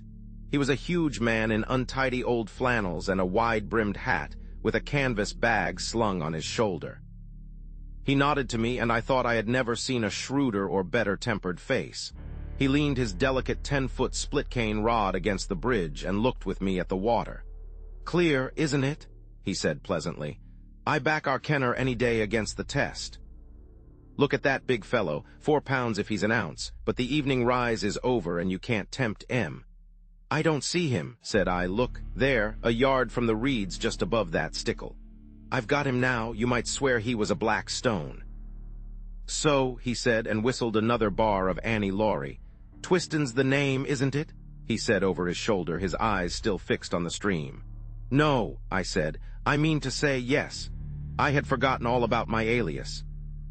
"It's a wise conspirator that knows his own name," he observed, grinning broadly at a moorhen that emerged from the bridge's shadow. I stood up and looked at him, at the square, cleft jaw and broad, lined brow and the firm folds of cheek, and began to think that here at last was an ally worth having. His whimsical blue eyes seemed to go very deep. Suddenly he frowned. "I call it disgraceful," he said, raising his voice. "Disgraceful that an able-bodied man like you should dare to beg. You can get a meal from my kitchen, but you'll get no money from me."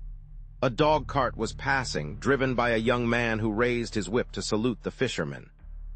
When he had gone, he picked up his rod. "That's my house," he said, pointing to a white gate 100 yards on. "Wait 5 minutes and then go round to the back door." And with that he left me. I did as I was bidden. I found a pretty cottage with a lawn running down to the stream and a perfect jungle of gelderows and lilac flanking the path. The back door stood open, and a grave butler was awaiting me. "Come this way, sir," he said, and he led me along a passage and up a back staircase to a pleasant bedroom looking towards the river. There I found a complete outfit laid out for me, dress clothes with all the fixings: a brown flannel suit, shirts, collars, ties, shaving things and hair brushes, even a pair of patent shoes. "Sir Walter thought as how Mr. Reggie's things would fit you, sir," said the butler. "He keeps some clothes air, for he comes regular on the weekends. There's a bathroom next door, and I prepared a 'ot bath. Dinner in 'alf an hour, sir. You'll 'ear the gong." The grave being withdrew, and I sat down in a chintz-covered easy chair and gaped. It was like a pantomime to come suddenly out of beggardom into this orderly comfort. Obviously, Sir Walter believed in me, though why he did I could not guess. I looked at myself in the mirror and saw a wild, haggard brown fellow with a fortnight's ragged beard and dust in ears and eyes, collarless, vulgarly shirted, with shapeless old tweed clothes and boots that had not been cleaned for the better part of a month. I made a fine tramp and a fair drover, and here I was ushered by a prim butler into this temple of gracious ease. And the best of it was that they did not even know my name. I resolved not to puzzle my head, but to take the gifts the gods had provided. I shaved and bathed luxuriously, and got into the dress clothes and clean crackling shirt, which fitted me not so badly. By the time I had finished, the looking-glass showed a not unpersonable young man. Sir Walter awaited me in a dusky dining room, where a little round table was lit with silver candles.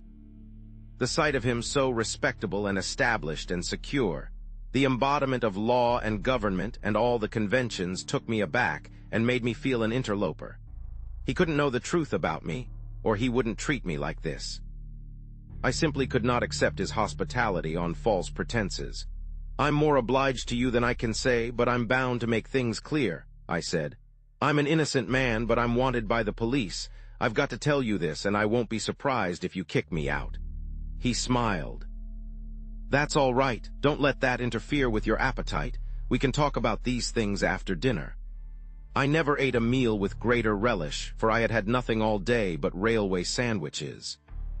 Sir Walter did me proud, for we drank a good champagne and had some uncommon fine port afterwards. It made me almost hysterical to be sitting there, waited on by a footman and a sleek butler, and remember that I had been living for 3 weeks like a brigand, with every man's hand against me.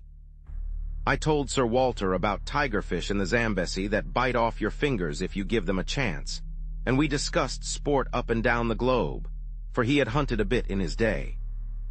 We went to his study for coffee, a jolly room full of books and trophies and untidiness and comfort.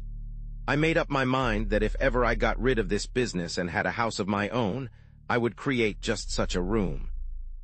Then when the coffee cups were cleared away, and we had got our cigars alight, My host swung his long legs over the side of his chair and bade me get started with my yarn.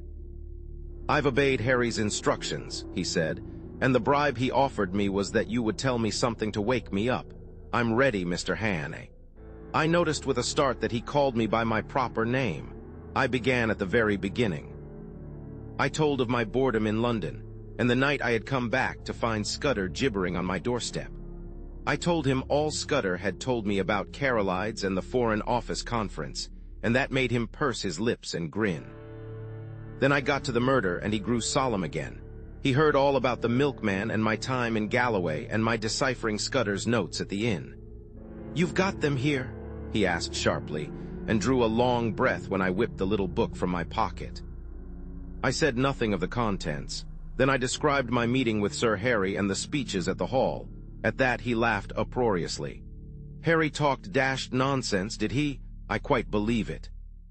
He's as good a chap as ever breathed, but his idiot of an uncle has stuffed his head with maggots. Go on, Mr. Hannay." My day as roadman excited him a bit. He made me describe the two fellows in the car very closely and seemed to be raking back in his memory. He grew merry again when he heard of the fate of that ass Jopley, but the old man in the moorland house solemnized him. Again I had to describe every detail of his appearance. Bland and bald-headed and hooded his eyes like a bird. "He sounds a sinister wildfowl, and you dynamited his hermitage after he had saved you from the police. Spirited piece of work, that." Presently I reached the end of my wanderings.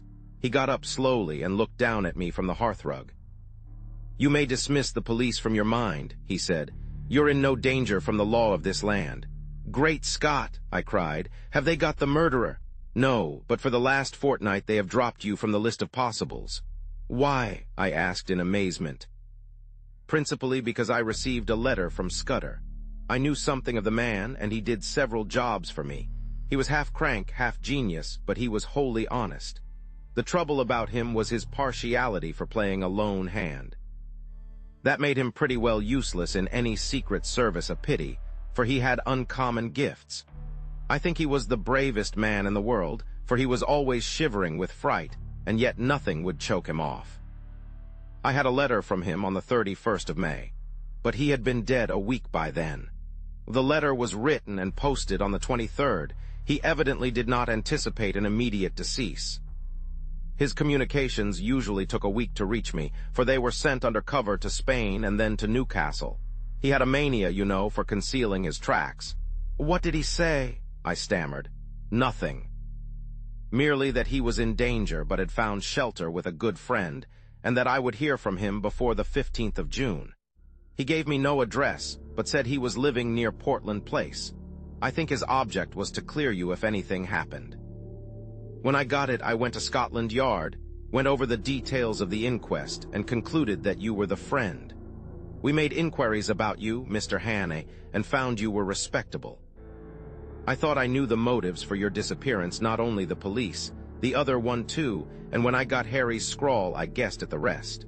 I have been expecting you any time this past week. You can imagine what a load this took off my mind. I felt a free man once more, for I was now up against my country's enemies only, and not my country's law. "Now let us have the little notebook," said Sir Walter. It took us a good hour to work through it. I explained the cipher, and he was jolly quick at picking it up. He amended my reading of it on several points, but I had been fairly correct on the whole. His face was very grave before he had finished, and he sat silent for a while. "I don't know what to make of it," he said at last. "He is right about one thing, what is going to happen the day after tomorrow. How the devil can it have got known? That is ugly enough in itself. But all this about war and the Black Stone, it reads like some wild melodrama. If only I had more confidence in Scudder's judgment. The trouble about him was that he was too romantic. He had the artistic temperament and wanted a story to be better than God meant it to be. He had a lot of odd biases, too. Jews, for example, made him see red. Jews and the high finance. The Black Stone, he repeated. D-E-R-S-C-H-W-A-R-Z-E Stein, it's like a penny novelette. And all this stuff about Carolides. That is the weak part of the tale, for I happen to know that the virtuous Carolides is likely to outlast us both. There is no state in Europe that wants him gone. Besides, he has just been playing up to Berlin and Vienna and giving my chief some uneasy moments. No, Scudder has gone off the track there. Frankly, Hannay, I don't believe that part of his story. There's some nasty business afoot, and he found out too much and lost his life over it. But I am ready to take my oath that it is ordinary spy work. A certain great European power makes a hobby of her spy system, and her methods are not too particular. Since she pays by piecework, her blackguards are not likely to stick at a murder or two. They want our naval dispositions for their collection at the Marineamt, but they will be pigeonholed, nothing more. Just then the butler entered the room. "There's a trunk call from London, Sir Walter. It's Mr. Eath, and he wants to speak to you personally." My host went off to the telephone. He returned in 5 minutes with a whitish face. "I apologize to the shade of Scudder," he said. "Carolides was shot dead this evening at a few minutes after 7. Chapter 8. The Coming of the Black Stone. I came down to breakfast next morning, after 8 hours of blessed dreamless sleep, to find Sir Walter decoding a telegram in the midst of muffins and marmalade. His fresh rosiness of yesterday seemed a thought tarnished. "I had a busy hour on the telephone after you went to bed," he said. "I got my chief to speak to the First Lord and the Secretary for War, and they are bringing Royer over a day sooner. This wire clinches it. He will be in London at 5. Odd that the code word for a SOUS chef DETAT Major General should be porker. He directed me to the hot dishes and went on. "Not that I think it will do much good. If your friends were clever enough to find out the first arrangement, they are clever enough to discover the change. I would give my head to know where the leak is. We believed there were only 5 men in England who knew about Royer's visit, and you may be certain there were fewer in France, for they manage these things better there." While I ate, he continued to talk, making me to my surprise a present of his full confidence. "Can the dispositions not be changed?" I asked. "They could," he said, "but we want to avoid that if possible. They are the result of immense thought, and no alteration would be as good. Besides, on 1 or 2 points change is simply impossible. Still, something could be done, I suppose, if it were absolutely necessary. But you see the difficulty, Hannay. Our enemies are not going to be such fools as to pick Royer's pocket or any childish game like that. They know that would mean a row and put us on our guard. Their aim is to get the details without any one of us knowing, so that Royer will go back to Paris in the belief that the whole business is still deadly secret. If they can't do that, they fail, for once we suspect, they know that the whole thing must be altered. Then we must stick by the Frenchman's side till he is home again," I said. "If they thought they could get the information in Paris, they would try there. It means that they have some deep scheme on foot in London which they reckon is going to win out. Royer dines with my chief, and then comes to my house where 4 people will see him: Whitaker from the Admiralty, myself, Sir Arthur Drew, and General Winstanley. The First Lord is ill and has gone to Sheringham. At my house he will get a certain document from Whitaker, and after that he will be motored to Portsmouth, where a destroyer will take him to Havre. His journey is too important for the ordinary boat train. He will never be left unattended for a moment till he is safe on French soil. The same with Whitaker till he meets Royer. That is the best we can do, and it's hard to see how there can be any miscarriage. But I don't mind admitting that I'm horribly nervous. This murder of Carolides will play the deuce in the chancelleries of Europe. After breakfast he asked me if I could drive a car. "Well, you'll be my chauffeur today and wear Hudson's rig. You're about his size. You have a hand in this business, and we are taking no risks. There are desperate men against us, who will not respect the country retreat of an overworked official. When I first came to London, I had bought a car and amused myself with running about the south of England, so I knew something of the geography. I took Sir Walter to town by the Bath Road and made good going. It was a soft, breathless June morning, with a promise of sultriness later, but it was delicious enough swinging through the little towns with their freshly watered streets, and past the summer gardens of the Thames Valley. I landed Sir Walter at his house in Queen Anne's Gate punctually by 11:30. The butler was coming up by train with the luggage. The first thing he did was to take me round to Scotland Yard. There we saw a prim gentleman with a clean-shaven lawyer's face. "I've brought you the Portland Place murderer," was Sir Walter's introduction. The reply was a wry smile. It would have been a welcome present, Bullivant. This, I presume, is Mr. Richard Hannay, who for some days greatly interested my department. Mr. Hannay will interest it again. He has much to tell you, but not today. For certain grave reasons, his tale must wait for 4 hours. Then I can promise you, you will be entertained and possibly edified. I want you to assure Mr. Hannay that he will suffer no further inconvenience. This assurance was promptly given. You can take up your life where you left off, I was told. Your flat, which probably you no longer wish to occupy, is waiting for you, and your man is still there. As you were never publicly accused, we considered that there was no need of a public exculpation. But on that, of course, you must please yourself. We may want your assistance later on, MacGillivray, Sir Walter said as we left. Then he turned me loose. Come and see me tomorrow, Hannay. I needn't tell you to keep deadly quiet. If I were you, I would go to bed, for you must have considerable arrears of sleep to overtake. You had better lie low, for if one of your Blackstone friends saw you, there might be trouble. I felt curiously at a loose end. At first it was very pleasant to be a free man, able to go where I wanted without fearing anything. I had only been a month under the ban of the law, and it was quite enough for me. I went to the Savoy and ordered very carefully a very good luncheon, and then smoked the best cigar the house could provide. But I was still feeling nervous. When I saw anybody look at me in the lounge, I grew shy and wondered if they were thinking about the murder. After that, I took a taxi and drove miles away up into North London. I walked back through fields and lines of villas and terraces, and then slums and mean streets, and it took me pretty nearly 2 hours. All the while my restlessness was growing worse. I felt that great things, tremendous things, were happening or about to happen, and I, who was the cogwheel of the whole business, was out of it. Royer would be landing at Dover. Sir Walter would be making plans with the few people in England who were in the secret, and somewhere in the darkness the Black Stone would be working. I felt the sense of danger and impending calamity, and I had the curious feeling, too, that I alone could avert it, alone could grapple with it. But I was out of the game now. How could it be otherwise? It was not likely that cabinet ministers and admiralty, lords and generals would admit me to their councils. I actually began to wish that I could run up against one of my 3 enemies. That would lead to developments. I felt that I wanted enormously to have a vulgar scrap with those gentry where I could hit out and flatten something. I was rapidly getting into a very bad temper. I didn't feel like going back to my flat. That had to be faced some time, but as I still had sufficient money, I thought I would put it off till next morning and go to a hotel for the night. My irritation lasted through dinner, which I had at a restaurant in Jermyn Street. I was no longer hungry and let several courses pass untasted.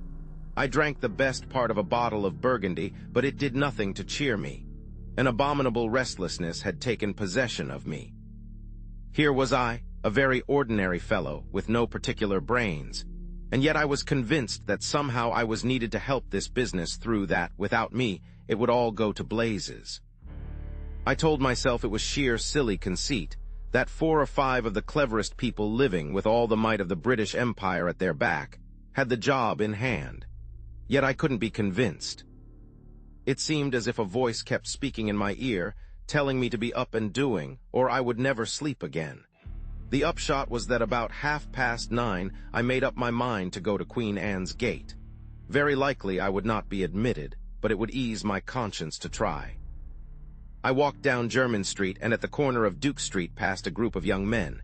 They were in evening dress, had been dining somewhere, and were going on to a music hall. One of them was Mr. Marmaduke Jopley. He saw me and stopped short. "By God, the murderer!" he cried. "Here, you fellows, hold him. That's Hannay, the man who did the Portland Place murder." He gripped me by the arm, and the others crowded round. I wasn't looking for any trouble, but my ill temper made me play the fool. A policeman came up, and I should have told him the truth, and if he didn't believe it, demanded to be taken to Scotland Yard, or for that matter to the nearest police station. But a delay at that moment seemed to me unendurable, and the sight of Marmy's imbecile face was more than I could bear. I let out with my left, and had the satisfaction of seeing him measure his length in the gutter. Then began an unholy row. They were all on me at once, and the policeman took me in the rear. I got in 1 or 2 good blows, for I think, with fair play, I could have licked the lot of them, but the policeman pinned me behind, and one of them got his fingers on my throat.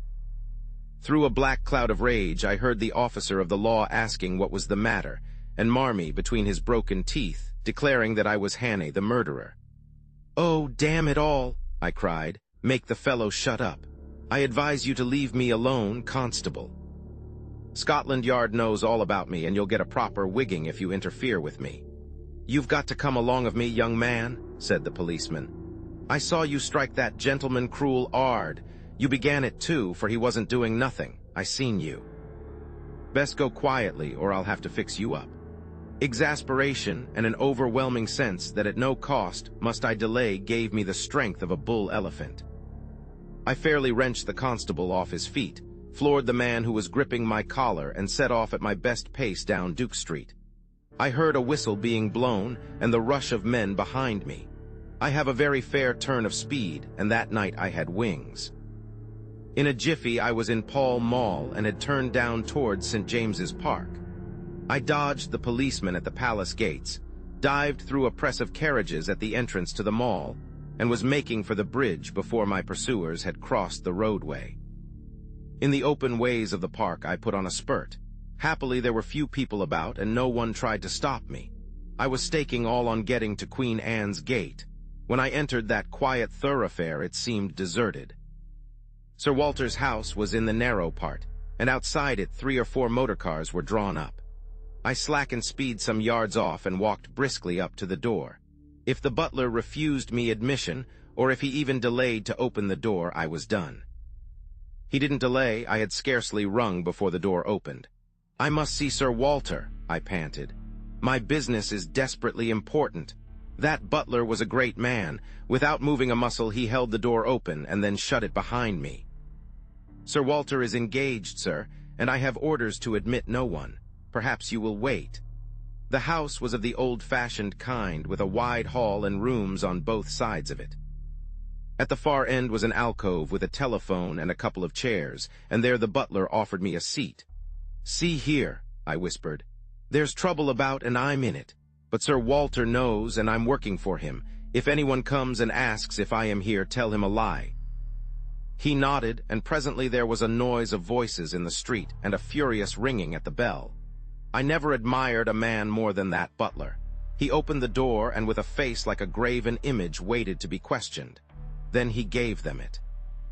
He told them whose house it was and what his orders were, and simply froze them off the doorstep. I could see it all from my alcove, and it was better than any play.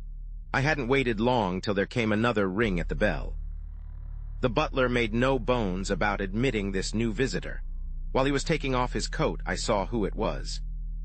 You couldn't open a newspaper or a magazine without seeing that face, the gray beard cut like a spade, the firm fighting mouth, the blunt square nose, and the keen blue eyes.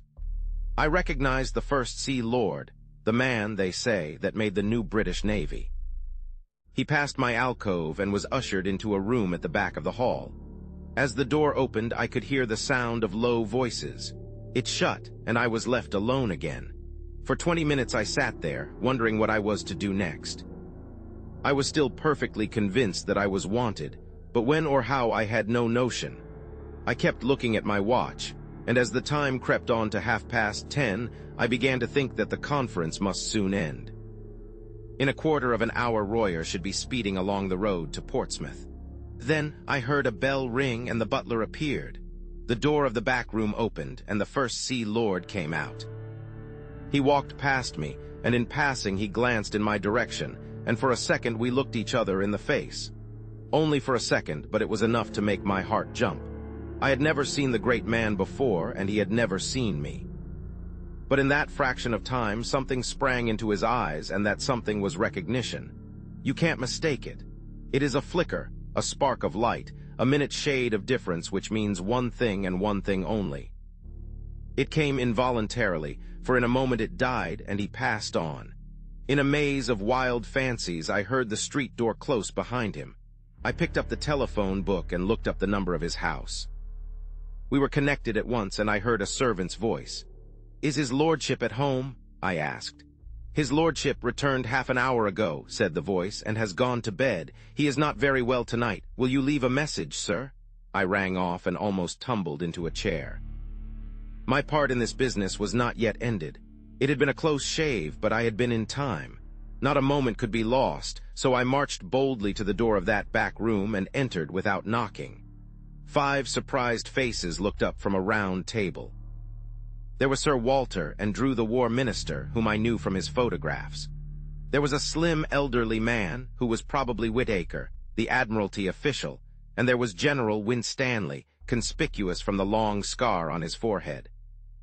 Lastly, there was a short, stout man with an iron-gray mustache and bushy eyebrows, who had been arrested in the middle of a sentence.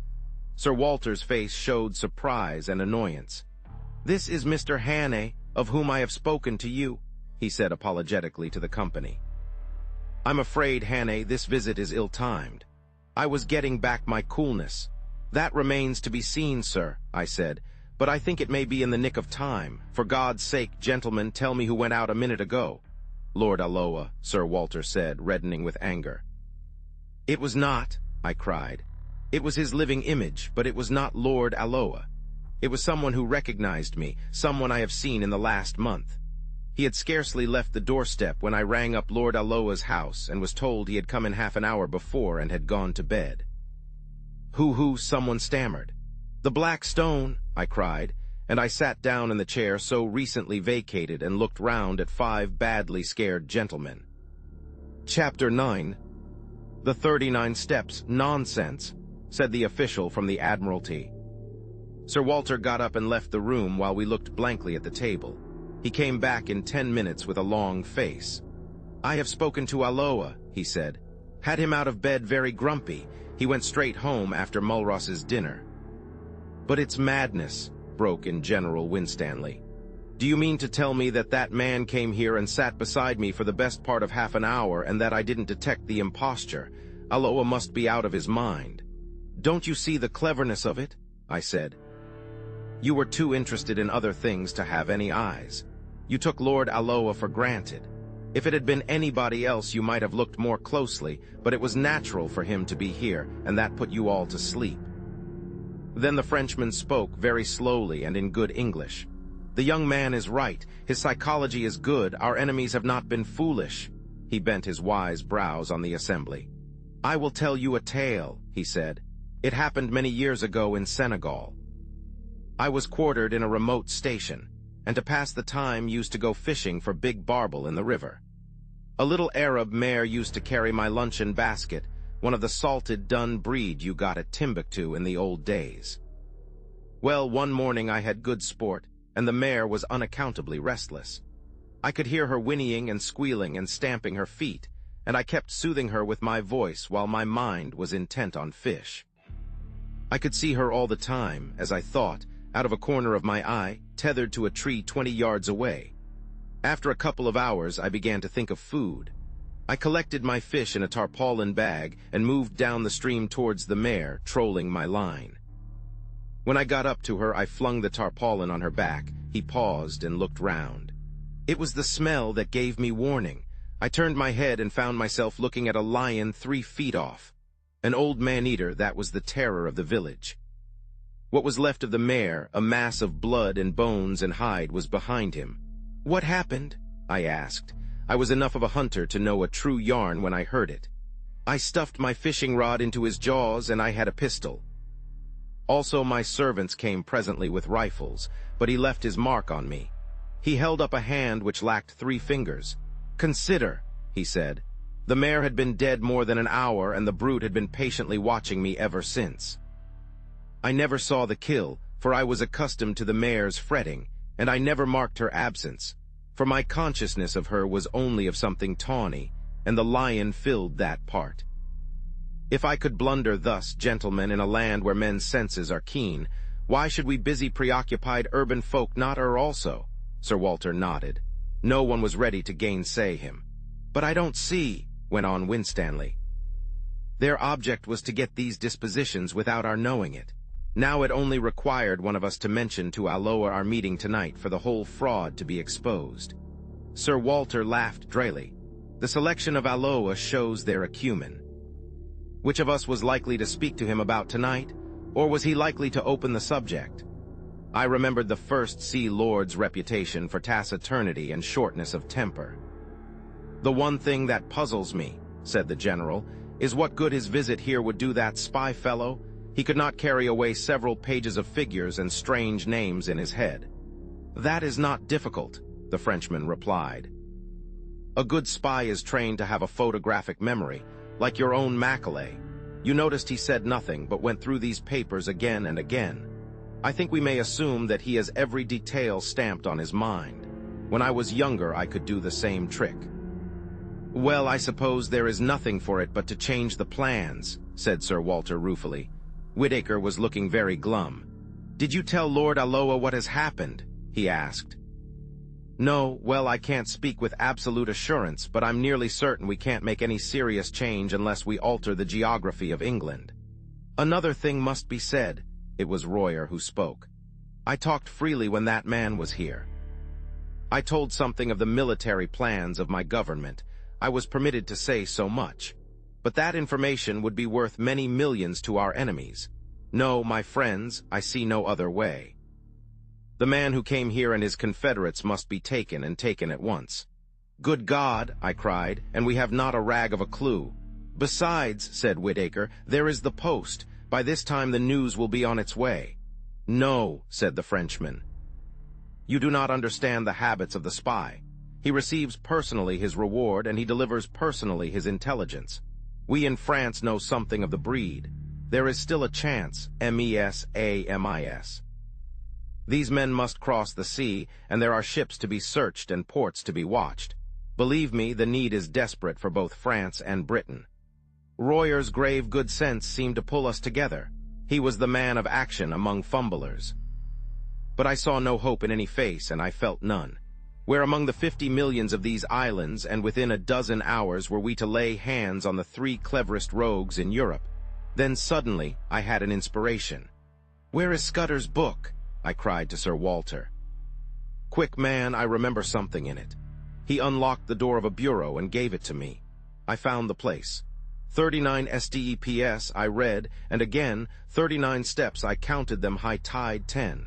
17 p.m. the Admiralty man was looking at me as if he thought I had gone mad. Don't you see it's a clue? I shouted. Scudder knew where these fellows laired. He knew where they were going to leave the country, though he kept the name to himself. Tomorrow was the day, and it was some place where high tide was at 10. 17. They may have gone tonight, someone said. Not they have their own snug secret way, and they won't be hurried. I know Germans, and they are mad about working to a plan. Where the devil can I get a book of tide tables? Whittaker brightened up. It's a chance, he said. Let's go over to the Admiralty. We got into 2 of the waiting motor cars, all but Sir Walter, who went off to Scotland Yard to mobilize MacGillivray, so he said. We marched through empty corridors and big bare chambers where the charwomen were busy, till we reached a little room lined with books and maps. A resident clerk was unearthed, who presently fetched from the library the Admiralty tide tables. I sat at the desk and the others stood round, for somehow or other I had got charge of this expedition. It was no good. There were hundreds of entries, and so far as I could see 10. 17 might cover 50 places. We had to find some way of narrowing the possibilities. I took my head in my hands and thought, there must be some way of reading this riddle. What did Scudder mean by steps? I thought of dock steps, but if he had meant that, I didn't think he would have mentioned the number. It must be some place where there were several staircases, and one marked out from the others by having 39 steps. Then I had a sudden thought and hunted up all the steamer sailings. There was no boat which left for the continent at 10:17 p.m. Why was high tide so important? If it was a harbor, it must be some little place where the tide mattered, or else it was a heavy draft boat. But there was no regular steamer sailing at that hour, and somehow I didn't think they would travel by a big boat from a regular harbor. So it must be some little harbor where the tide was important, or perhaps no harbor at all. But if it was a little port, I couldn't see what the steps signified. There were no sets of staircases on any harbor that I had ever seen. It must be some place which a particular staircase identified, and where the tide was full at 10:17. On the whole, it seemed to me that the place must be a bit of open coast, but the staircases kept puzzling me. Then I went back to wider considerations. Whereabouts would a man be likely to leave for Germany, a man in a hurry who wanted a speedy and a secret passage? Not from any of the big harbors, and not from the Channel or the West Coast or Scotland, for remember, he was starting from London. I measured the distance on the map and tried to put myself in the enemy's shoes.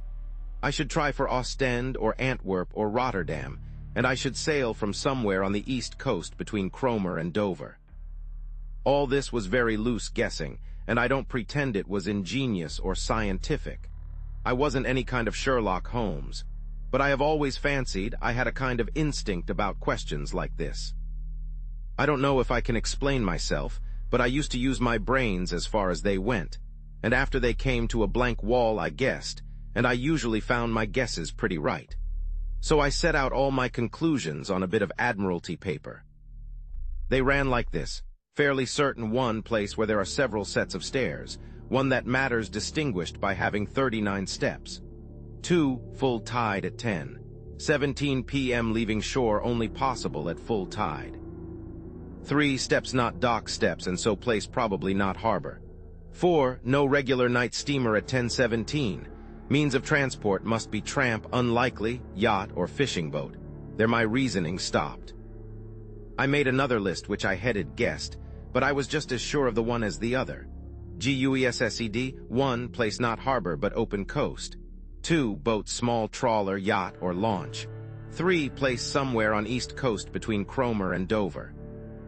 It struck me as odd that I should be sitting at that desk with a cabinet minister, a field marshal, 2 high government officials, and a French general watching me, while from the scribble of a dead man I was trying to drag a secret which meant life or death for us.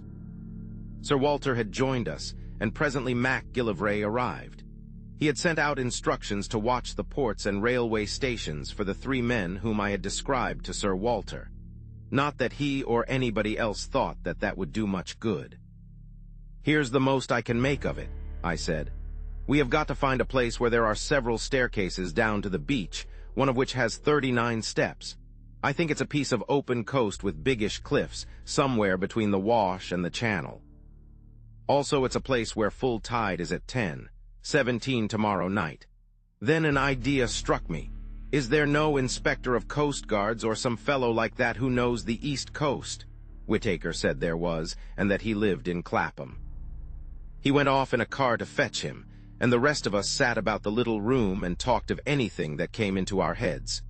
I lit a pipe and went over the whole thing again till my brain grew weary. About 1 in the morning the Coast Guard man arrived. He was a fine old fellow with the look of a naval officer and was desperately respectful to the company. I left the war minister to cross-examine him, for I felt he would think it cheek in me to talk. "We want you to tell us the places you know on the East Coast where there are cliffs, and where several sets of steps run down to the beach." He thought for a bit. "What kind of steps do you mean, sir? There are plenty of places with roads cut down through the cliffs, and most roads have a step or 2 in them. Or do you mean regular staircases, all steps, so to speak?" Sir Arthur looked towards me. "We mean regular staircases," I said. He reflected a minute or two. "I don't know that I can think of any. Wait a second. There's a place in Norfolk Brattlesham beside a golf course where there are a couple of staircases to let the gentlemen get a lost ball." "That's not it," I said. "Then there are plenty of marine parades, if that's what you mean. Every seaside resort has them." I shook my head. "It's got to be more retired than that," I said. "Well, gentlemen, I can't think of anywhere else. Of course, there's the rough—" "What's that?" I asked. "The Big Chalk headland in Kent, close to Bradgate. It's got a lot of villas on the top, and some of the houses have staircases down to a private beach. It's a very high-tone sort of place, and the residents there like to keep by themselves." I tore open the tide tables and found Bradgate. High tide there was at 10:17 p.m. on the 15th of June. "We're on the scent at last," I cried excitedly. "How can I find out what is the tide at the Rough?" "I can tell you that, sir," said the Coast Guard man. "I once was lent a house there in this very month, and I used to go out at night to the deep-sea fishing. The tide's 10 minutes before Bradgate." I closed the book and looked round at the company. "If one of those staircases has 39 steps, we have solved the mystery, gentlemen," I said. "I want the loan of your car, Sir Walter, and a map of the roads. If Mr. MacGillivray will spare me 10 minutes, I think we can prepare something for tomorrow." It was ridiculous in me to take charge of the business like this, but they didn't seem to mind, and after all, I had been in the show from the start. Besides, I was used to rough jobs, and these eminent gentlemen were too clever not to see it. It was General Royer who gave me my commission. "I, for one," he said, "am content to leave the matter in Mr. Hannay's hands." By 3:30, I was tearing past the moonlit hedgerows of Kent, with MacGillivray's best man on the seat beside me. Chapter 10. Various parties converging on the sea. A pink and blue June morning found me at Bradgate looking from the Griffin Hotel over a smooth sea to the lightship on the Cock Sands, which seemed the size of a bell buoy. A couple of miles farther south and much nearer the shore, a small destroyer was anchored. Scaife, MacGillivray's man who had been in the Navy, knew the boat and told me her name and her commander, so I sent off a wire to Sir Walter. After breakfast, Scaife got from a house agent a key for the gates of the staircases on the Rough. I walked with him along the sands and sat down in a nook of the cliffs while he investigated the half-dozen of them. I didn't want to be seen, but the place at this hour was quite deserted, and all the time I was on that beach I saw nothing but the seagulls. It took him more than an hour to do the job, and when I saw him coming towards me, conning a bit of paper, I can tell you my heart was in my mouth. Everything depended, you see, on my guess proving right. He read aloud the number of steps in the different stairs. 34, 35, 39, 42, 47, and 21, where the cliffs grew lower. I almost got up and shouted. We hurried back to the town and sent a wire to MacGillivray. I wanted 6 men, and I directed them to divide themselves among different specified hotels. Then Scaife set out to prospect the house at the head of the 39 steps. He came back with news that both puzzled and reassured me. The house was called Trafalgar Lodge and belonged to an old gentleman called Appleton, a retired stockbroker, the house agent said. Mr. Appleton was there a good deal in the summer time and was in residence now had been for the better part of a week. Scaife could pick up very little information about him, except that he was a decent old fellow who paid his bills regularly and was always good for a fiver for a local charity. Then Scaife seemed to have penetrated to the back door of the house, pretending he was an agent for sewing machines. Only 3 servants were kept, a cook, a parlor maid, and a housemaid, and they were just the sort that you would find in a respectable middle-class household. The cook was not the gossiping kind, and had pretty soon shut the door in his face, but Scaife said he was positive she knew nothing. Next door there was a new house building which would give good cover for observation, and the villa on the other side was to let, and its garden was rough and shrubby. I borrowed Scaife's telescope, and before lunch went for a walk along the Rough. I kept well behind the rows of villas, and found a good observation point on the edge of the golf course. There I had a view of the line of turf along the cliff top, with seats placed at intervals, and the little square plots railed in and planted with bushes, whence the staircases descended to the beach. I saw Trafalgar Lodge very plainly, a red brick villa with a veranda, a tennis lawn behind, and in front the ordinary seaside flower garden full of marguerites and scraggy geraniums. There was a flagstaff from which an enormous Union Jack hung limply in the still air. Presently I observed someone leave the house and saunter along the cliff. When I got my glasses on him, I saw it was an old man, wearing white flannel trousers, a blue serge jacket, and a straw hat.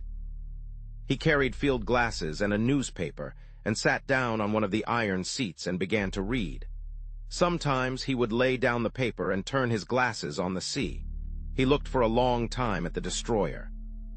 I watched him for half an hour, till he got up and went back to the house for his luncheon, when I returned to the hotel for mine. I wasn't feeling very confident.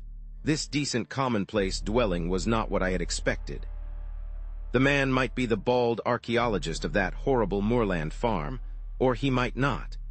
He was exactly the kind of satisfied old bird you will find in every suburb and every holiday place. If you wanted a type of the perfectly harmless person, you would probably pitch on that. But after lunch, as I sat in the hotel porch, I perked up, for I saw the thing I had hoped for and had dreaded to miss.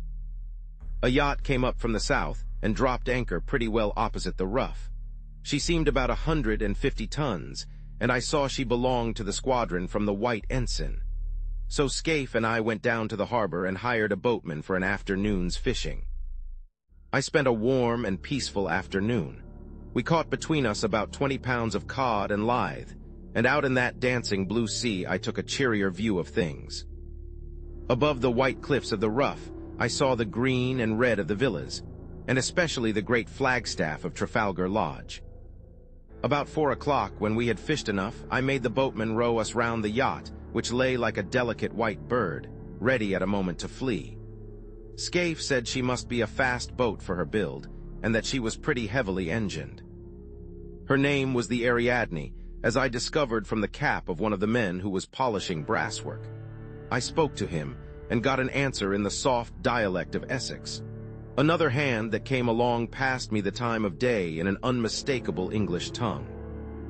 Our boatman had an argument with one of them about the weather, and for a few minutes we lay on our oars close to the starboard bow. Then the men suddenly disregarded us and bent their heads to their work as an officer came along the deck. He was a pleasant, clean-looking young fellow, and he put a question to us about our fishing in very good English. But there could be no doubt about him. His close-cropped head and the cut of his collar and tie never came out of England. That did something to reassure me, but as we rowed back to Bradgate, my obstinate doubts would not be dismissed. The thing that worried me was the reflection that my NMIs knew that I had got my knowledge from Scudder, and it was Scudder who had given me the clue to this place. If they knew that Scudder had this clue, would they not be certain to change their plans? Too much depended on their success for them to take any risks. The whole question was how much they understood about Scudder's knowledge. I had talked confidently last night about Germans always sticking to a scheme, but if they had any suspicions that I was on their track, they would be fools not to cover it. I wondered if the man last night had seen that I recognized him. Somehow I did not think he had, and to that I had clung. But the whole business had never seemed so difficult as that afternoon, when by all calculations I should have been rejoicing in assured success. In the hotel I met the commander of the destroyer, to whom Scaife introduced me, and with whom I had a few words. Then I thought I would put in an hour or two watching Trafalgar Lodge. I found a place farther up the hill in the garden of an empty house. From there I had a full view of the court, on which two figures were having a game of tennis. One was the old man, whom I had already seen. The other was a younger fellow, wearing some club colors in the scarf round his middle. They played with tremendous zest, like two city gents who wanted hard exercise to open their pores. You couldn't conceive a more innocent spectacle. They shouted and laughed and stopped for drinks when a maid brought out 2 tankards on a salver. I rubbed my eyes and asked myself if I was not the most immortal fool on earth. Mystery and darkness had hung about the men who hunted me over the Scotch moor in aeroplane and motor car, and notably about that infernal antiquarian. It was easy enough to connect those folk with the knife that pinned Scudder to the floor, and with fell designs on the world's peace. But here were 2 guileless citizens taking their innocuous exercise, and soon about to go indoors to a humdrum dinner, where they would talk of market prices and the last cricket scores, and the gossip of their native Surbiton. I had been making a net to catch vultures and falcons, and lo and behold, 2 plump thrushes had blundered into it. Presently a third figure arrived, a young man on a bicycle with a bag of golf clubs slung on his back. He strolled round to the tennis lawn and was welcomed riotously by the players. Evidently they were chaffing him, and their chaff sounded horribly English. Then the plump man, mopping his brow with a silk handkerchief, announced that he must have a tub. I heard his very words, "I've got into a proper lather," he said. "This will bring down my weight and my handicap, Bob. I'll take you on tomorrow and give you a stroke a hole." You couldn't find anything much more English than that. They all went into the house and left me feeling a precious idiot. I had been barking up the wrong tree this time. These men might be acting, but if they were, where was their audience? They didn't know I was sitting 30 yards off in a rhododendron.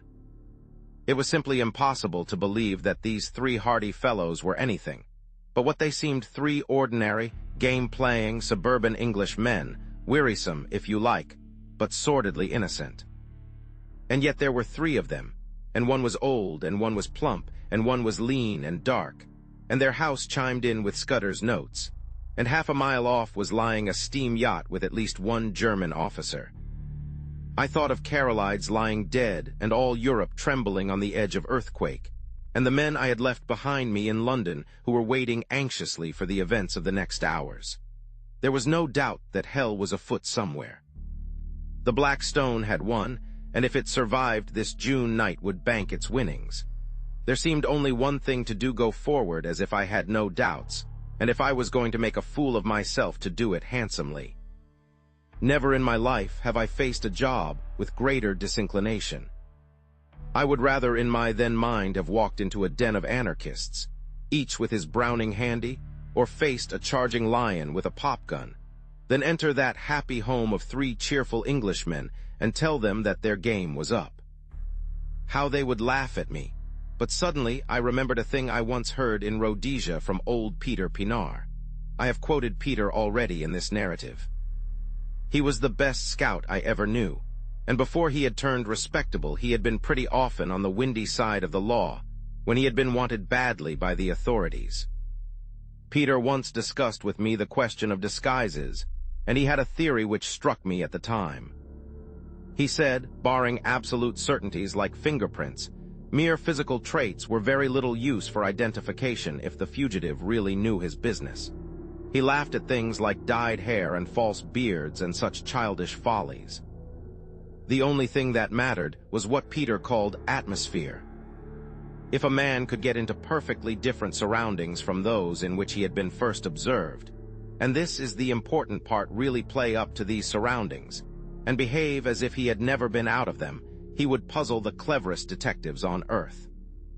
And he used to tell a story of how he once borrowed a black coat, and went to church and shared the same hymn book with the man that was looking for him.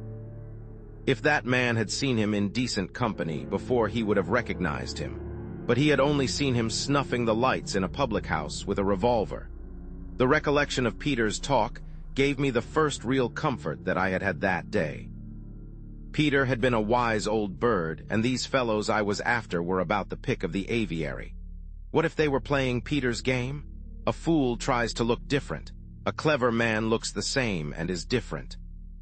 Again, there was that other maxim of Peter's which had helped me when I had been a roadman. If you are playing a part, you will never keep it up unless you convince yourself that you are it. That would explain the game of tennis. Those chaps didn't need to act. They just turned a handle and passed into another life, which came as naturally to them as the first. It sounds a platitude, but Peter used to say that it was the big secret of all the famous criminals. It was now getting on for 8 o'clock, and I went back and saw Scaife to give him his instructions. I arranged with him how to place his men, and then I went for a walk, for I didn't feel up to any dinner. I went round the deserted golf course, and then to a point on the cliffs farther north beyond the line of the villas.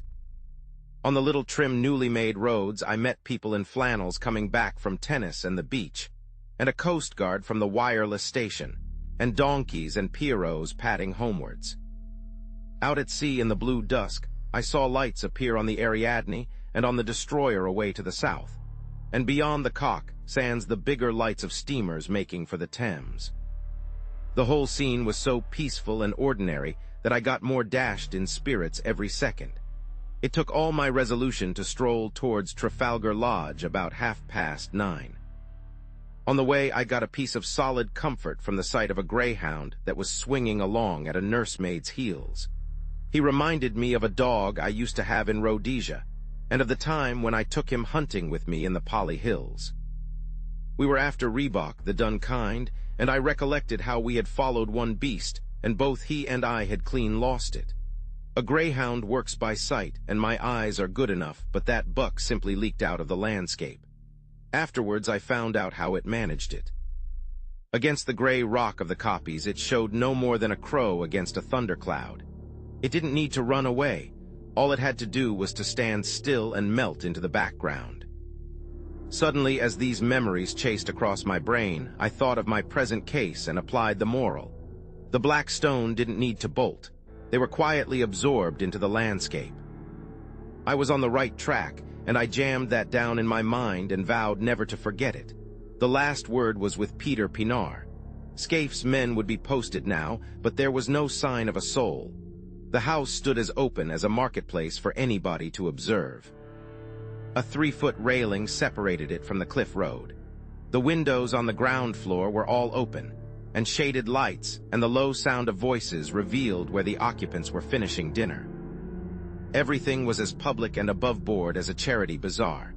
Feeling the greatest fool on earth, I opened the gate and rang the bell. A man of my sort, who has traveled about the world in rough places, gets on perfectly well with two classes, what you may call the upper and the lower. He understands them and they understand him. I was at home with herds and tramps and roadmen, and I was sufficiently at my ease with people like Sir Walter and the men I had met the night before. I can't explain why, but it is a fact. But what fellows like me don't understand is the great comfortable, satisfied middle-class world, the folk that live in villas and suburbs. He doesn't know how they look at things, he doesn't understand their conventions, and he is as shy of them as of a black mamba. When a trim parlor maid opened the door, I could hardly find my voice. I asked for Mr. Appleton and was ushered in. My plan had been to walk straight into the dining room, and by a sudden appearance wake in the men that start of recognition, which would confirm my theory. But when I found myself in that neat hall, the place mastered me. There were the golf clubs and tennis rackets, the straw hats and caps, the rows of gloves, the sheaf of walking sticks, which you will find in 10,000 British homes. A stack of neatly folded coats and waterproofs covered the top of an old oak chest. There was a grandfather clock ticking, and some polished brass warming pans on the walls, and a barometer, and a print of Chiltern winning the St. Leger. The place was as orthodox as an Anglican church. When the maid asked me for my name, I gave it automatically, and was shown into the smoking room on the right side of the hall. That room was even worse.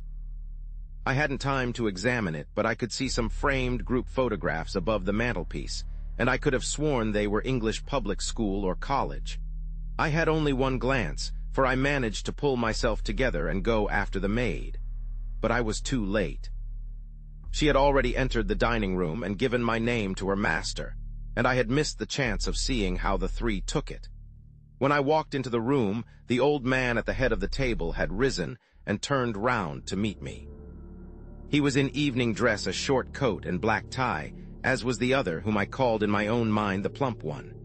The third, the dark fellow, wore a blue serge suit and a soft white collar, and the colors of some club or school. The old man's manner was perfect. "Mr. Hannay," he said hesitatingly, "did you wish to see me? One moment, you fellows, and I'll rejoin you. We had better go to the smoking room." Though I hadn't an ounce of confidence in me, I forced myself to play the game. I pulled up a chair and sat down on it. "I think we have met before," I said, "and I guess you know my business." The light in the room was dim, but so far as I could see their faces, they played the part of mystification very well. Maybe," said the old man. "I haven't a very good memory, but I'm afraid you must tell me your errand, sir, for I really don't know it." "Well, then," I said, and all the time I seemed to myself to be talking pure foolishness, "I have come to tell you that the game's up. I have a warrant for the arrest of you three gentlemen." "Arrest?" said the old man, and he looked really shocked. "Arrest? Good God, what for?" for the murder of Franklin Scudder in London on the 23rd day of last month." "I never heard the name before," said the old man in a dazed voice. One of the others spoke up. "That was the Portland Place murder. I read about it. Good heavens, you must be mad, sir. Where do you come from?" "Scotland Yard," I said. After that, for a minute, there was utter silence. The old man was staring at his plate and fumbling with a nut, the very model of innocent bewilderment. Then the plump one spoke up. He stammered a little, like a man picking his words. "Don't get flustered, uncle," he said. "It is all a ridiculous mistake, but these things happen sometimes, and we can easily set it right. It won't be hard to prove our innocence. I can show that I was out of the country on the 23rd of May, and Bob was in a nursing home. You were in London, but you can explain what you were doing." "Right, Percy, of course that's easy enough. The 23rd, that was the day after Agatha's wedding. Let me see. What was I doing? I came up in the morning from walking and lunched at the club with Charlie Simmons. Then, oh yes, I dined with the fishmongers. I remember, for the punch didn't agree with me, and I was seedy next morning. Hang it all, there's the cigar box I brought back from the dinner." He pointed to an object on the table and laughed nervously. "I think, sir," said the young man, addressing me respectfully, "you will see you are mistaken. We want to assist the law like all Englishmen, and we don't want Scotland Yard to be making fools of themselves. That's so, uncle?" "Certainly, Bob." The old fellow seemed to be recovering his voice. "Certainly, we'll do anything in our power to assist the authorities, but this is a bit too much. I can't get over it." "How Nellie will chuckle," said the plump man. "She always said that you would die of boredom because nothing ever happened to you, and now you've got it thick and strong," and he began to laugh very pleasantly. "By Jove, yes, just think of it, what a story to tell at the club." "Really, Mr. Hannay, I suppose I should be angry to show my innocence, but it's too funny. I almost forgive you the fright you gave me. You looked so glum, I thought I might have been walking in my sleep and killing people. It couldn't be acting, it was too confoundedly genuine." My heart went into my boots, and my first impulse was to apologize and clear out. But I told myself I must see it through, even though I was to be the laughingstock of Britain. The light from the dinner-table candlesticks was not very good, and to cover my confusion I got up, walked to the door, and switched on the electric light. The sudden glare made them blink, and I stood scanning the three faces. Well, I made nothing of it. One was old and bald, one was stout, one was dark and thin. There was nothing in their appearance to prevent them being the three who had hunted me in Scotland, but there was nothing to identify them. One simply can't explain why I who, as a roadman, had looked into two pairs of eyes, and as Ned Ainsley into another pair, why I, who have a good memory and reasonable powers of observation, could find no satisfaction. They seemed exactly what they professed to be, and I could not have sworn to one of them. There in that pleasant dining room, with etchings on the walls and a picture of an old lady in a bib above the mantelpiece, I could see nothing to connect them with the moorland desperadoes. There was a silver cigarette box beside me, and I saw that it had been won by Percival Appleton, Esquire, of the St. Bede's Club, in a golf tournament. I had to keep a firm hold of Peter Pinard to prevent myself bolting out of that house. "Well," said the old man politely, "are you reassured by your scrutiny, sir?" I couldn't find a word. "I hope you'll find it consistent with your duty to drop this ridiculous business. I make no complaint, but you'll see how annoying it must be to respectable people." I shook my head. "Oh, Lord," said the young man, "this is a bit too thick. Do you propose to march us off to the police station?" asked the plump one. "That might be the best way out of it, but I suppose you won't be content with the local branch." "I have the right to ask to see your warrant, but I don't wish to cast any aspersions upon you. You are only doing your duty, but you'll admit it's horribly awkward." "What do you propose to do?" There was nothing to do except to call in my men and have them arrested, or to confess my blunder and clear out. I felt mesmerized by the whole place, by the air of obvious innocence, not innocence merely, but frank, honest bewilderment and concern in the three faces. "Oh, Peter Pinard," I groaned inwardly, and for a moment I was very near damning myself for a fool and asking their pardon. "Meantime, I vote we have a game of bridge," said the plump one. It will give Mr. Hannay time to think over things, and you know we have been wanting a fourth player. Do you play, sir? I accepted as if it had been an ordinary invitation at the club. The whole business had mesmerized me. We went into the smoking room where a card table was set out, and I was offered things to smoke and drink. I took my place at the table in a kind of dream. The window was open and the moon was flooding the cliffs and sea with a great tide of yellow light. There was moonshine, too, in my head. The three had recovered their composure and were talking easily, just the kind of slangy talk you will hear in any golf clubhouse. I must have cut a rum figure, sitting there knitting my brows with my eyes wandering. My partner was the young dark one. I play a fair hand at bridge, but I must have been rank bad that night. They saw that they had got me puzzled, and that put them more than ever at their ease. I kept looking at their faces, but they conveyed nothing to me. It was not that they looked different, they were different. I clung desperately to the words of Peter Pinard. Then something awoke me. The old man laid down his hand to light a cigar. He didn't pick it up at once, but sat back for a moment in his chair, with his fingers tapping on his knees. It was the movement I remembered when I had stood before him in the moorland farm, with the pistols of his servants behind me. A little thing lasting only a second, and the odds were 1,000 to 1 that I might have had my eyes on my cards at the time and missed it. But I didn't, and in a flash, the air seemed to clear. Some shadow lifted from my brain, and I was looking at the three men with full and absolute recognition. The clock on the mantelpiece struck 10 o'clock. The three faces seemed to change before my eyes and reveal their secrets. The young one was the murderer. Now I saw cruelty and ruthlessness, where before I had only seen good humor. His knife, I made certain, had skewered Scudder to the floor. His kind had put the bullet in Carolide's. The plump man's features seemed to dislimn and form again as I looked at them. He hadn't a face, only 100 masks that he could assume when he pleased. That chap must have been a superb actor. Perhaps he had been Lord Allower of the night before, perhaps not. It didn't matter. I wondered if he was the fellow who had first tracked Scudder and left his card on him. Scudder had said he lisped, and I could imagine how the adoption of a lisp might add terror. But the old man was the pick of the lot.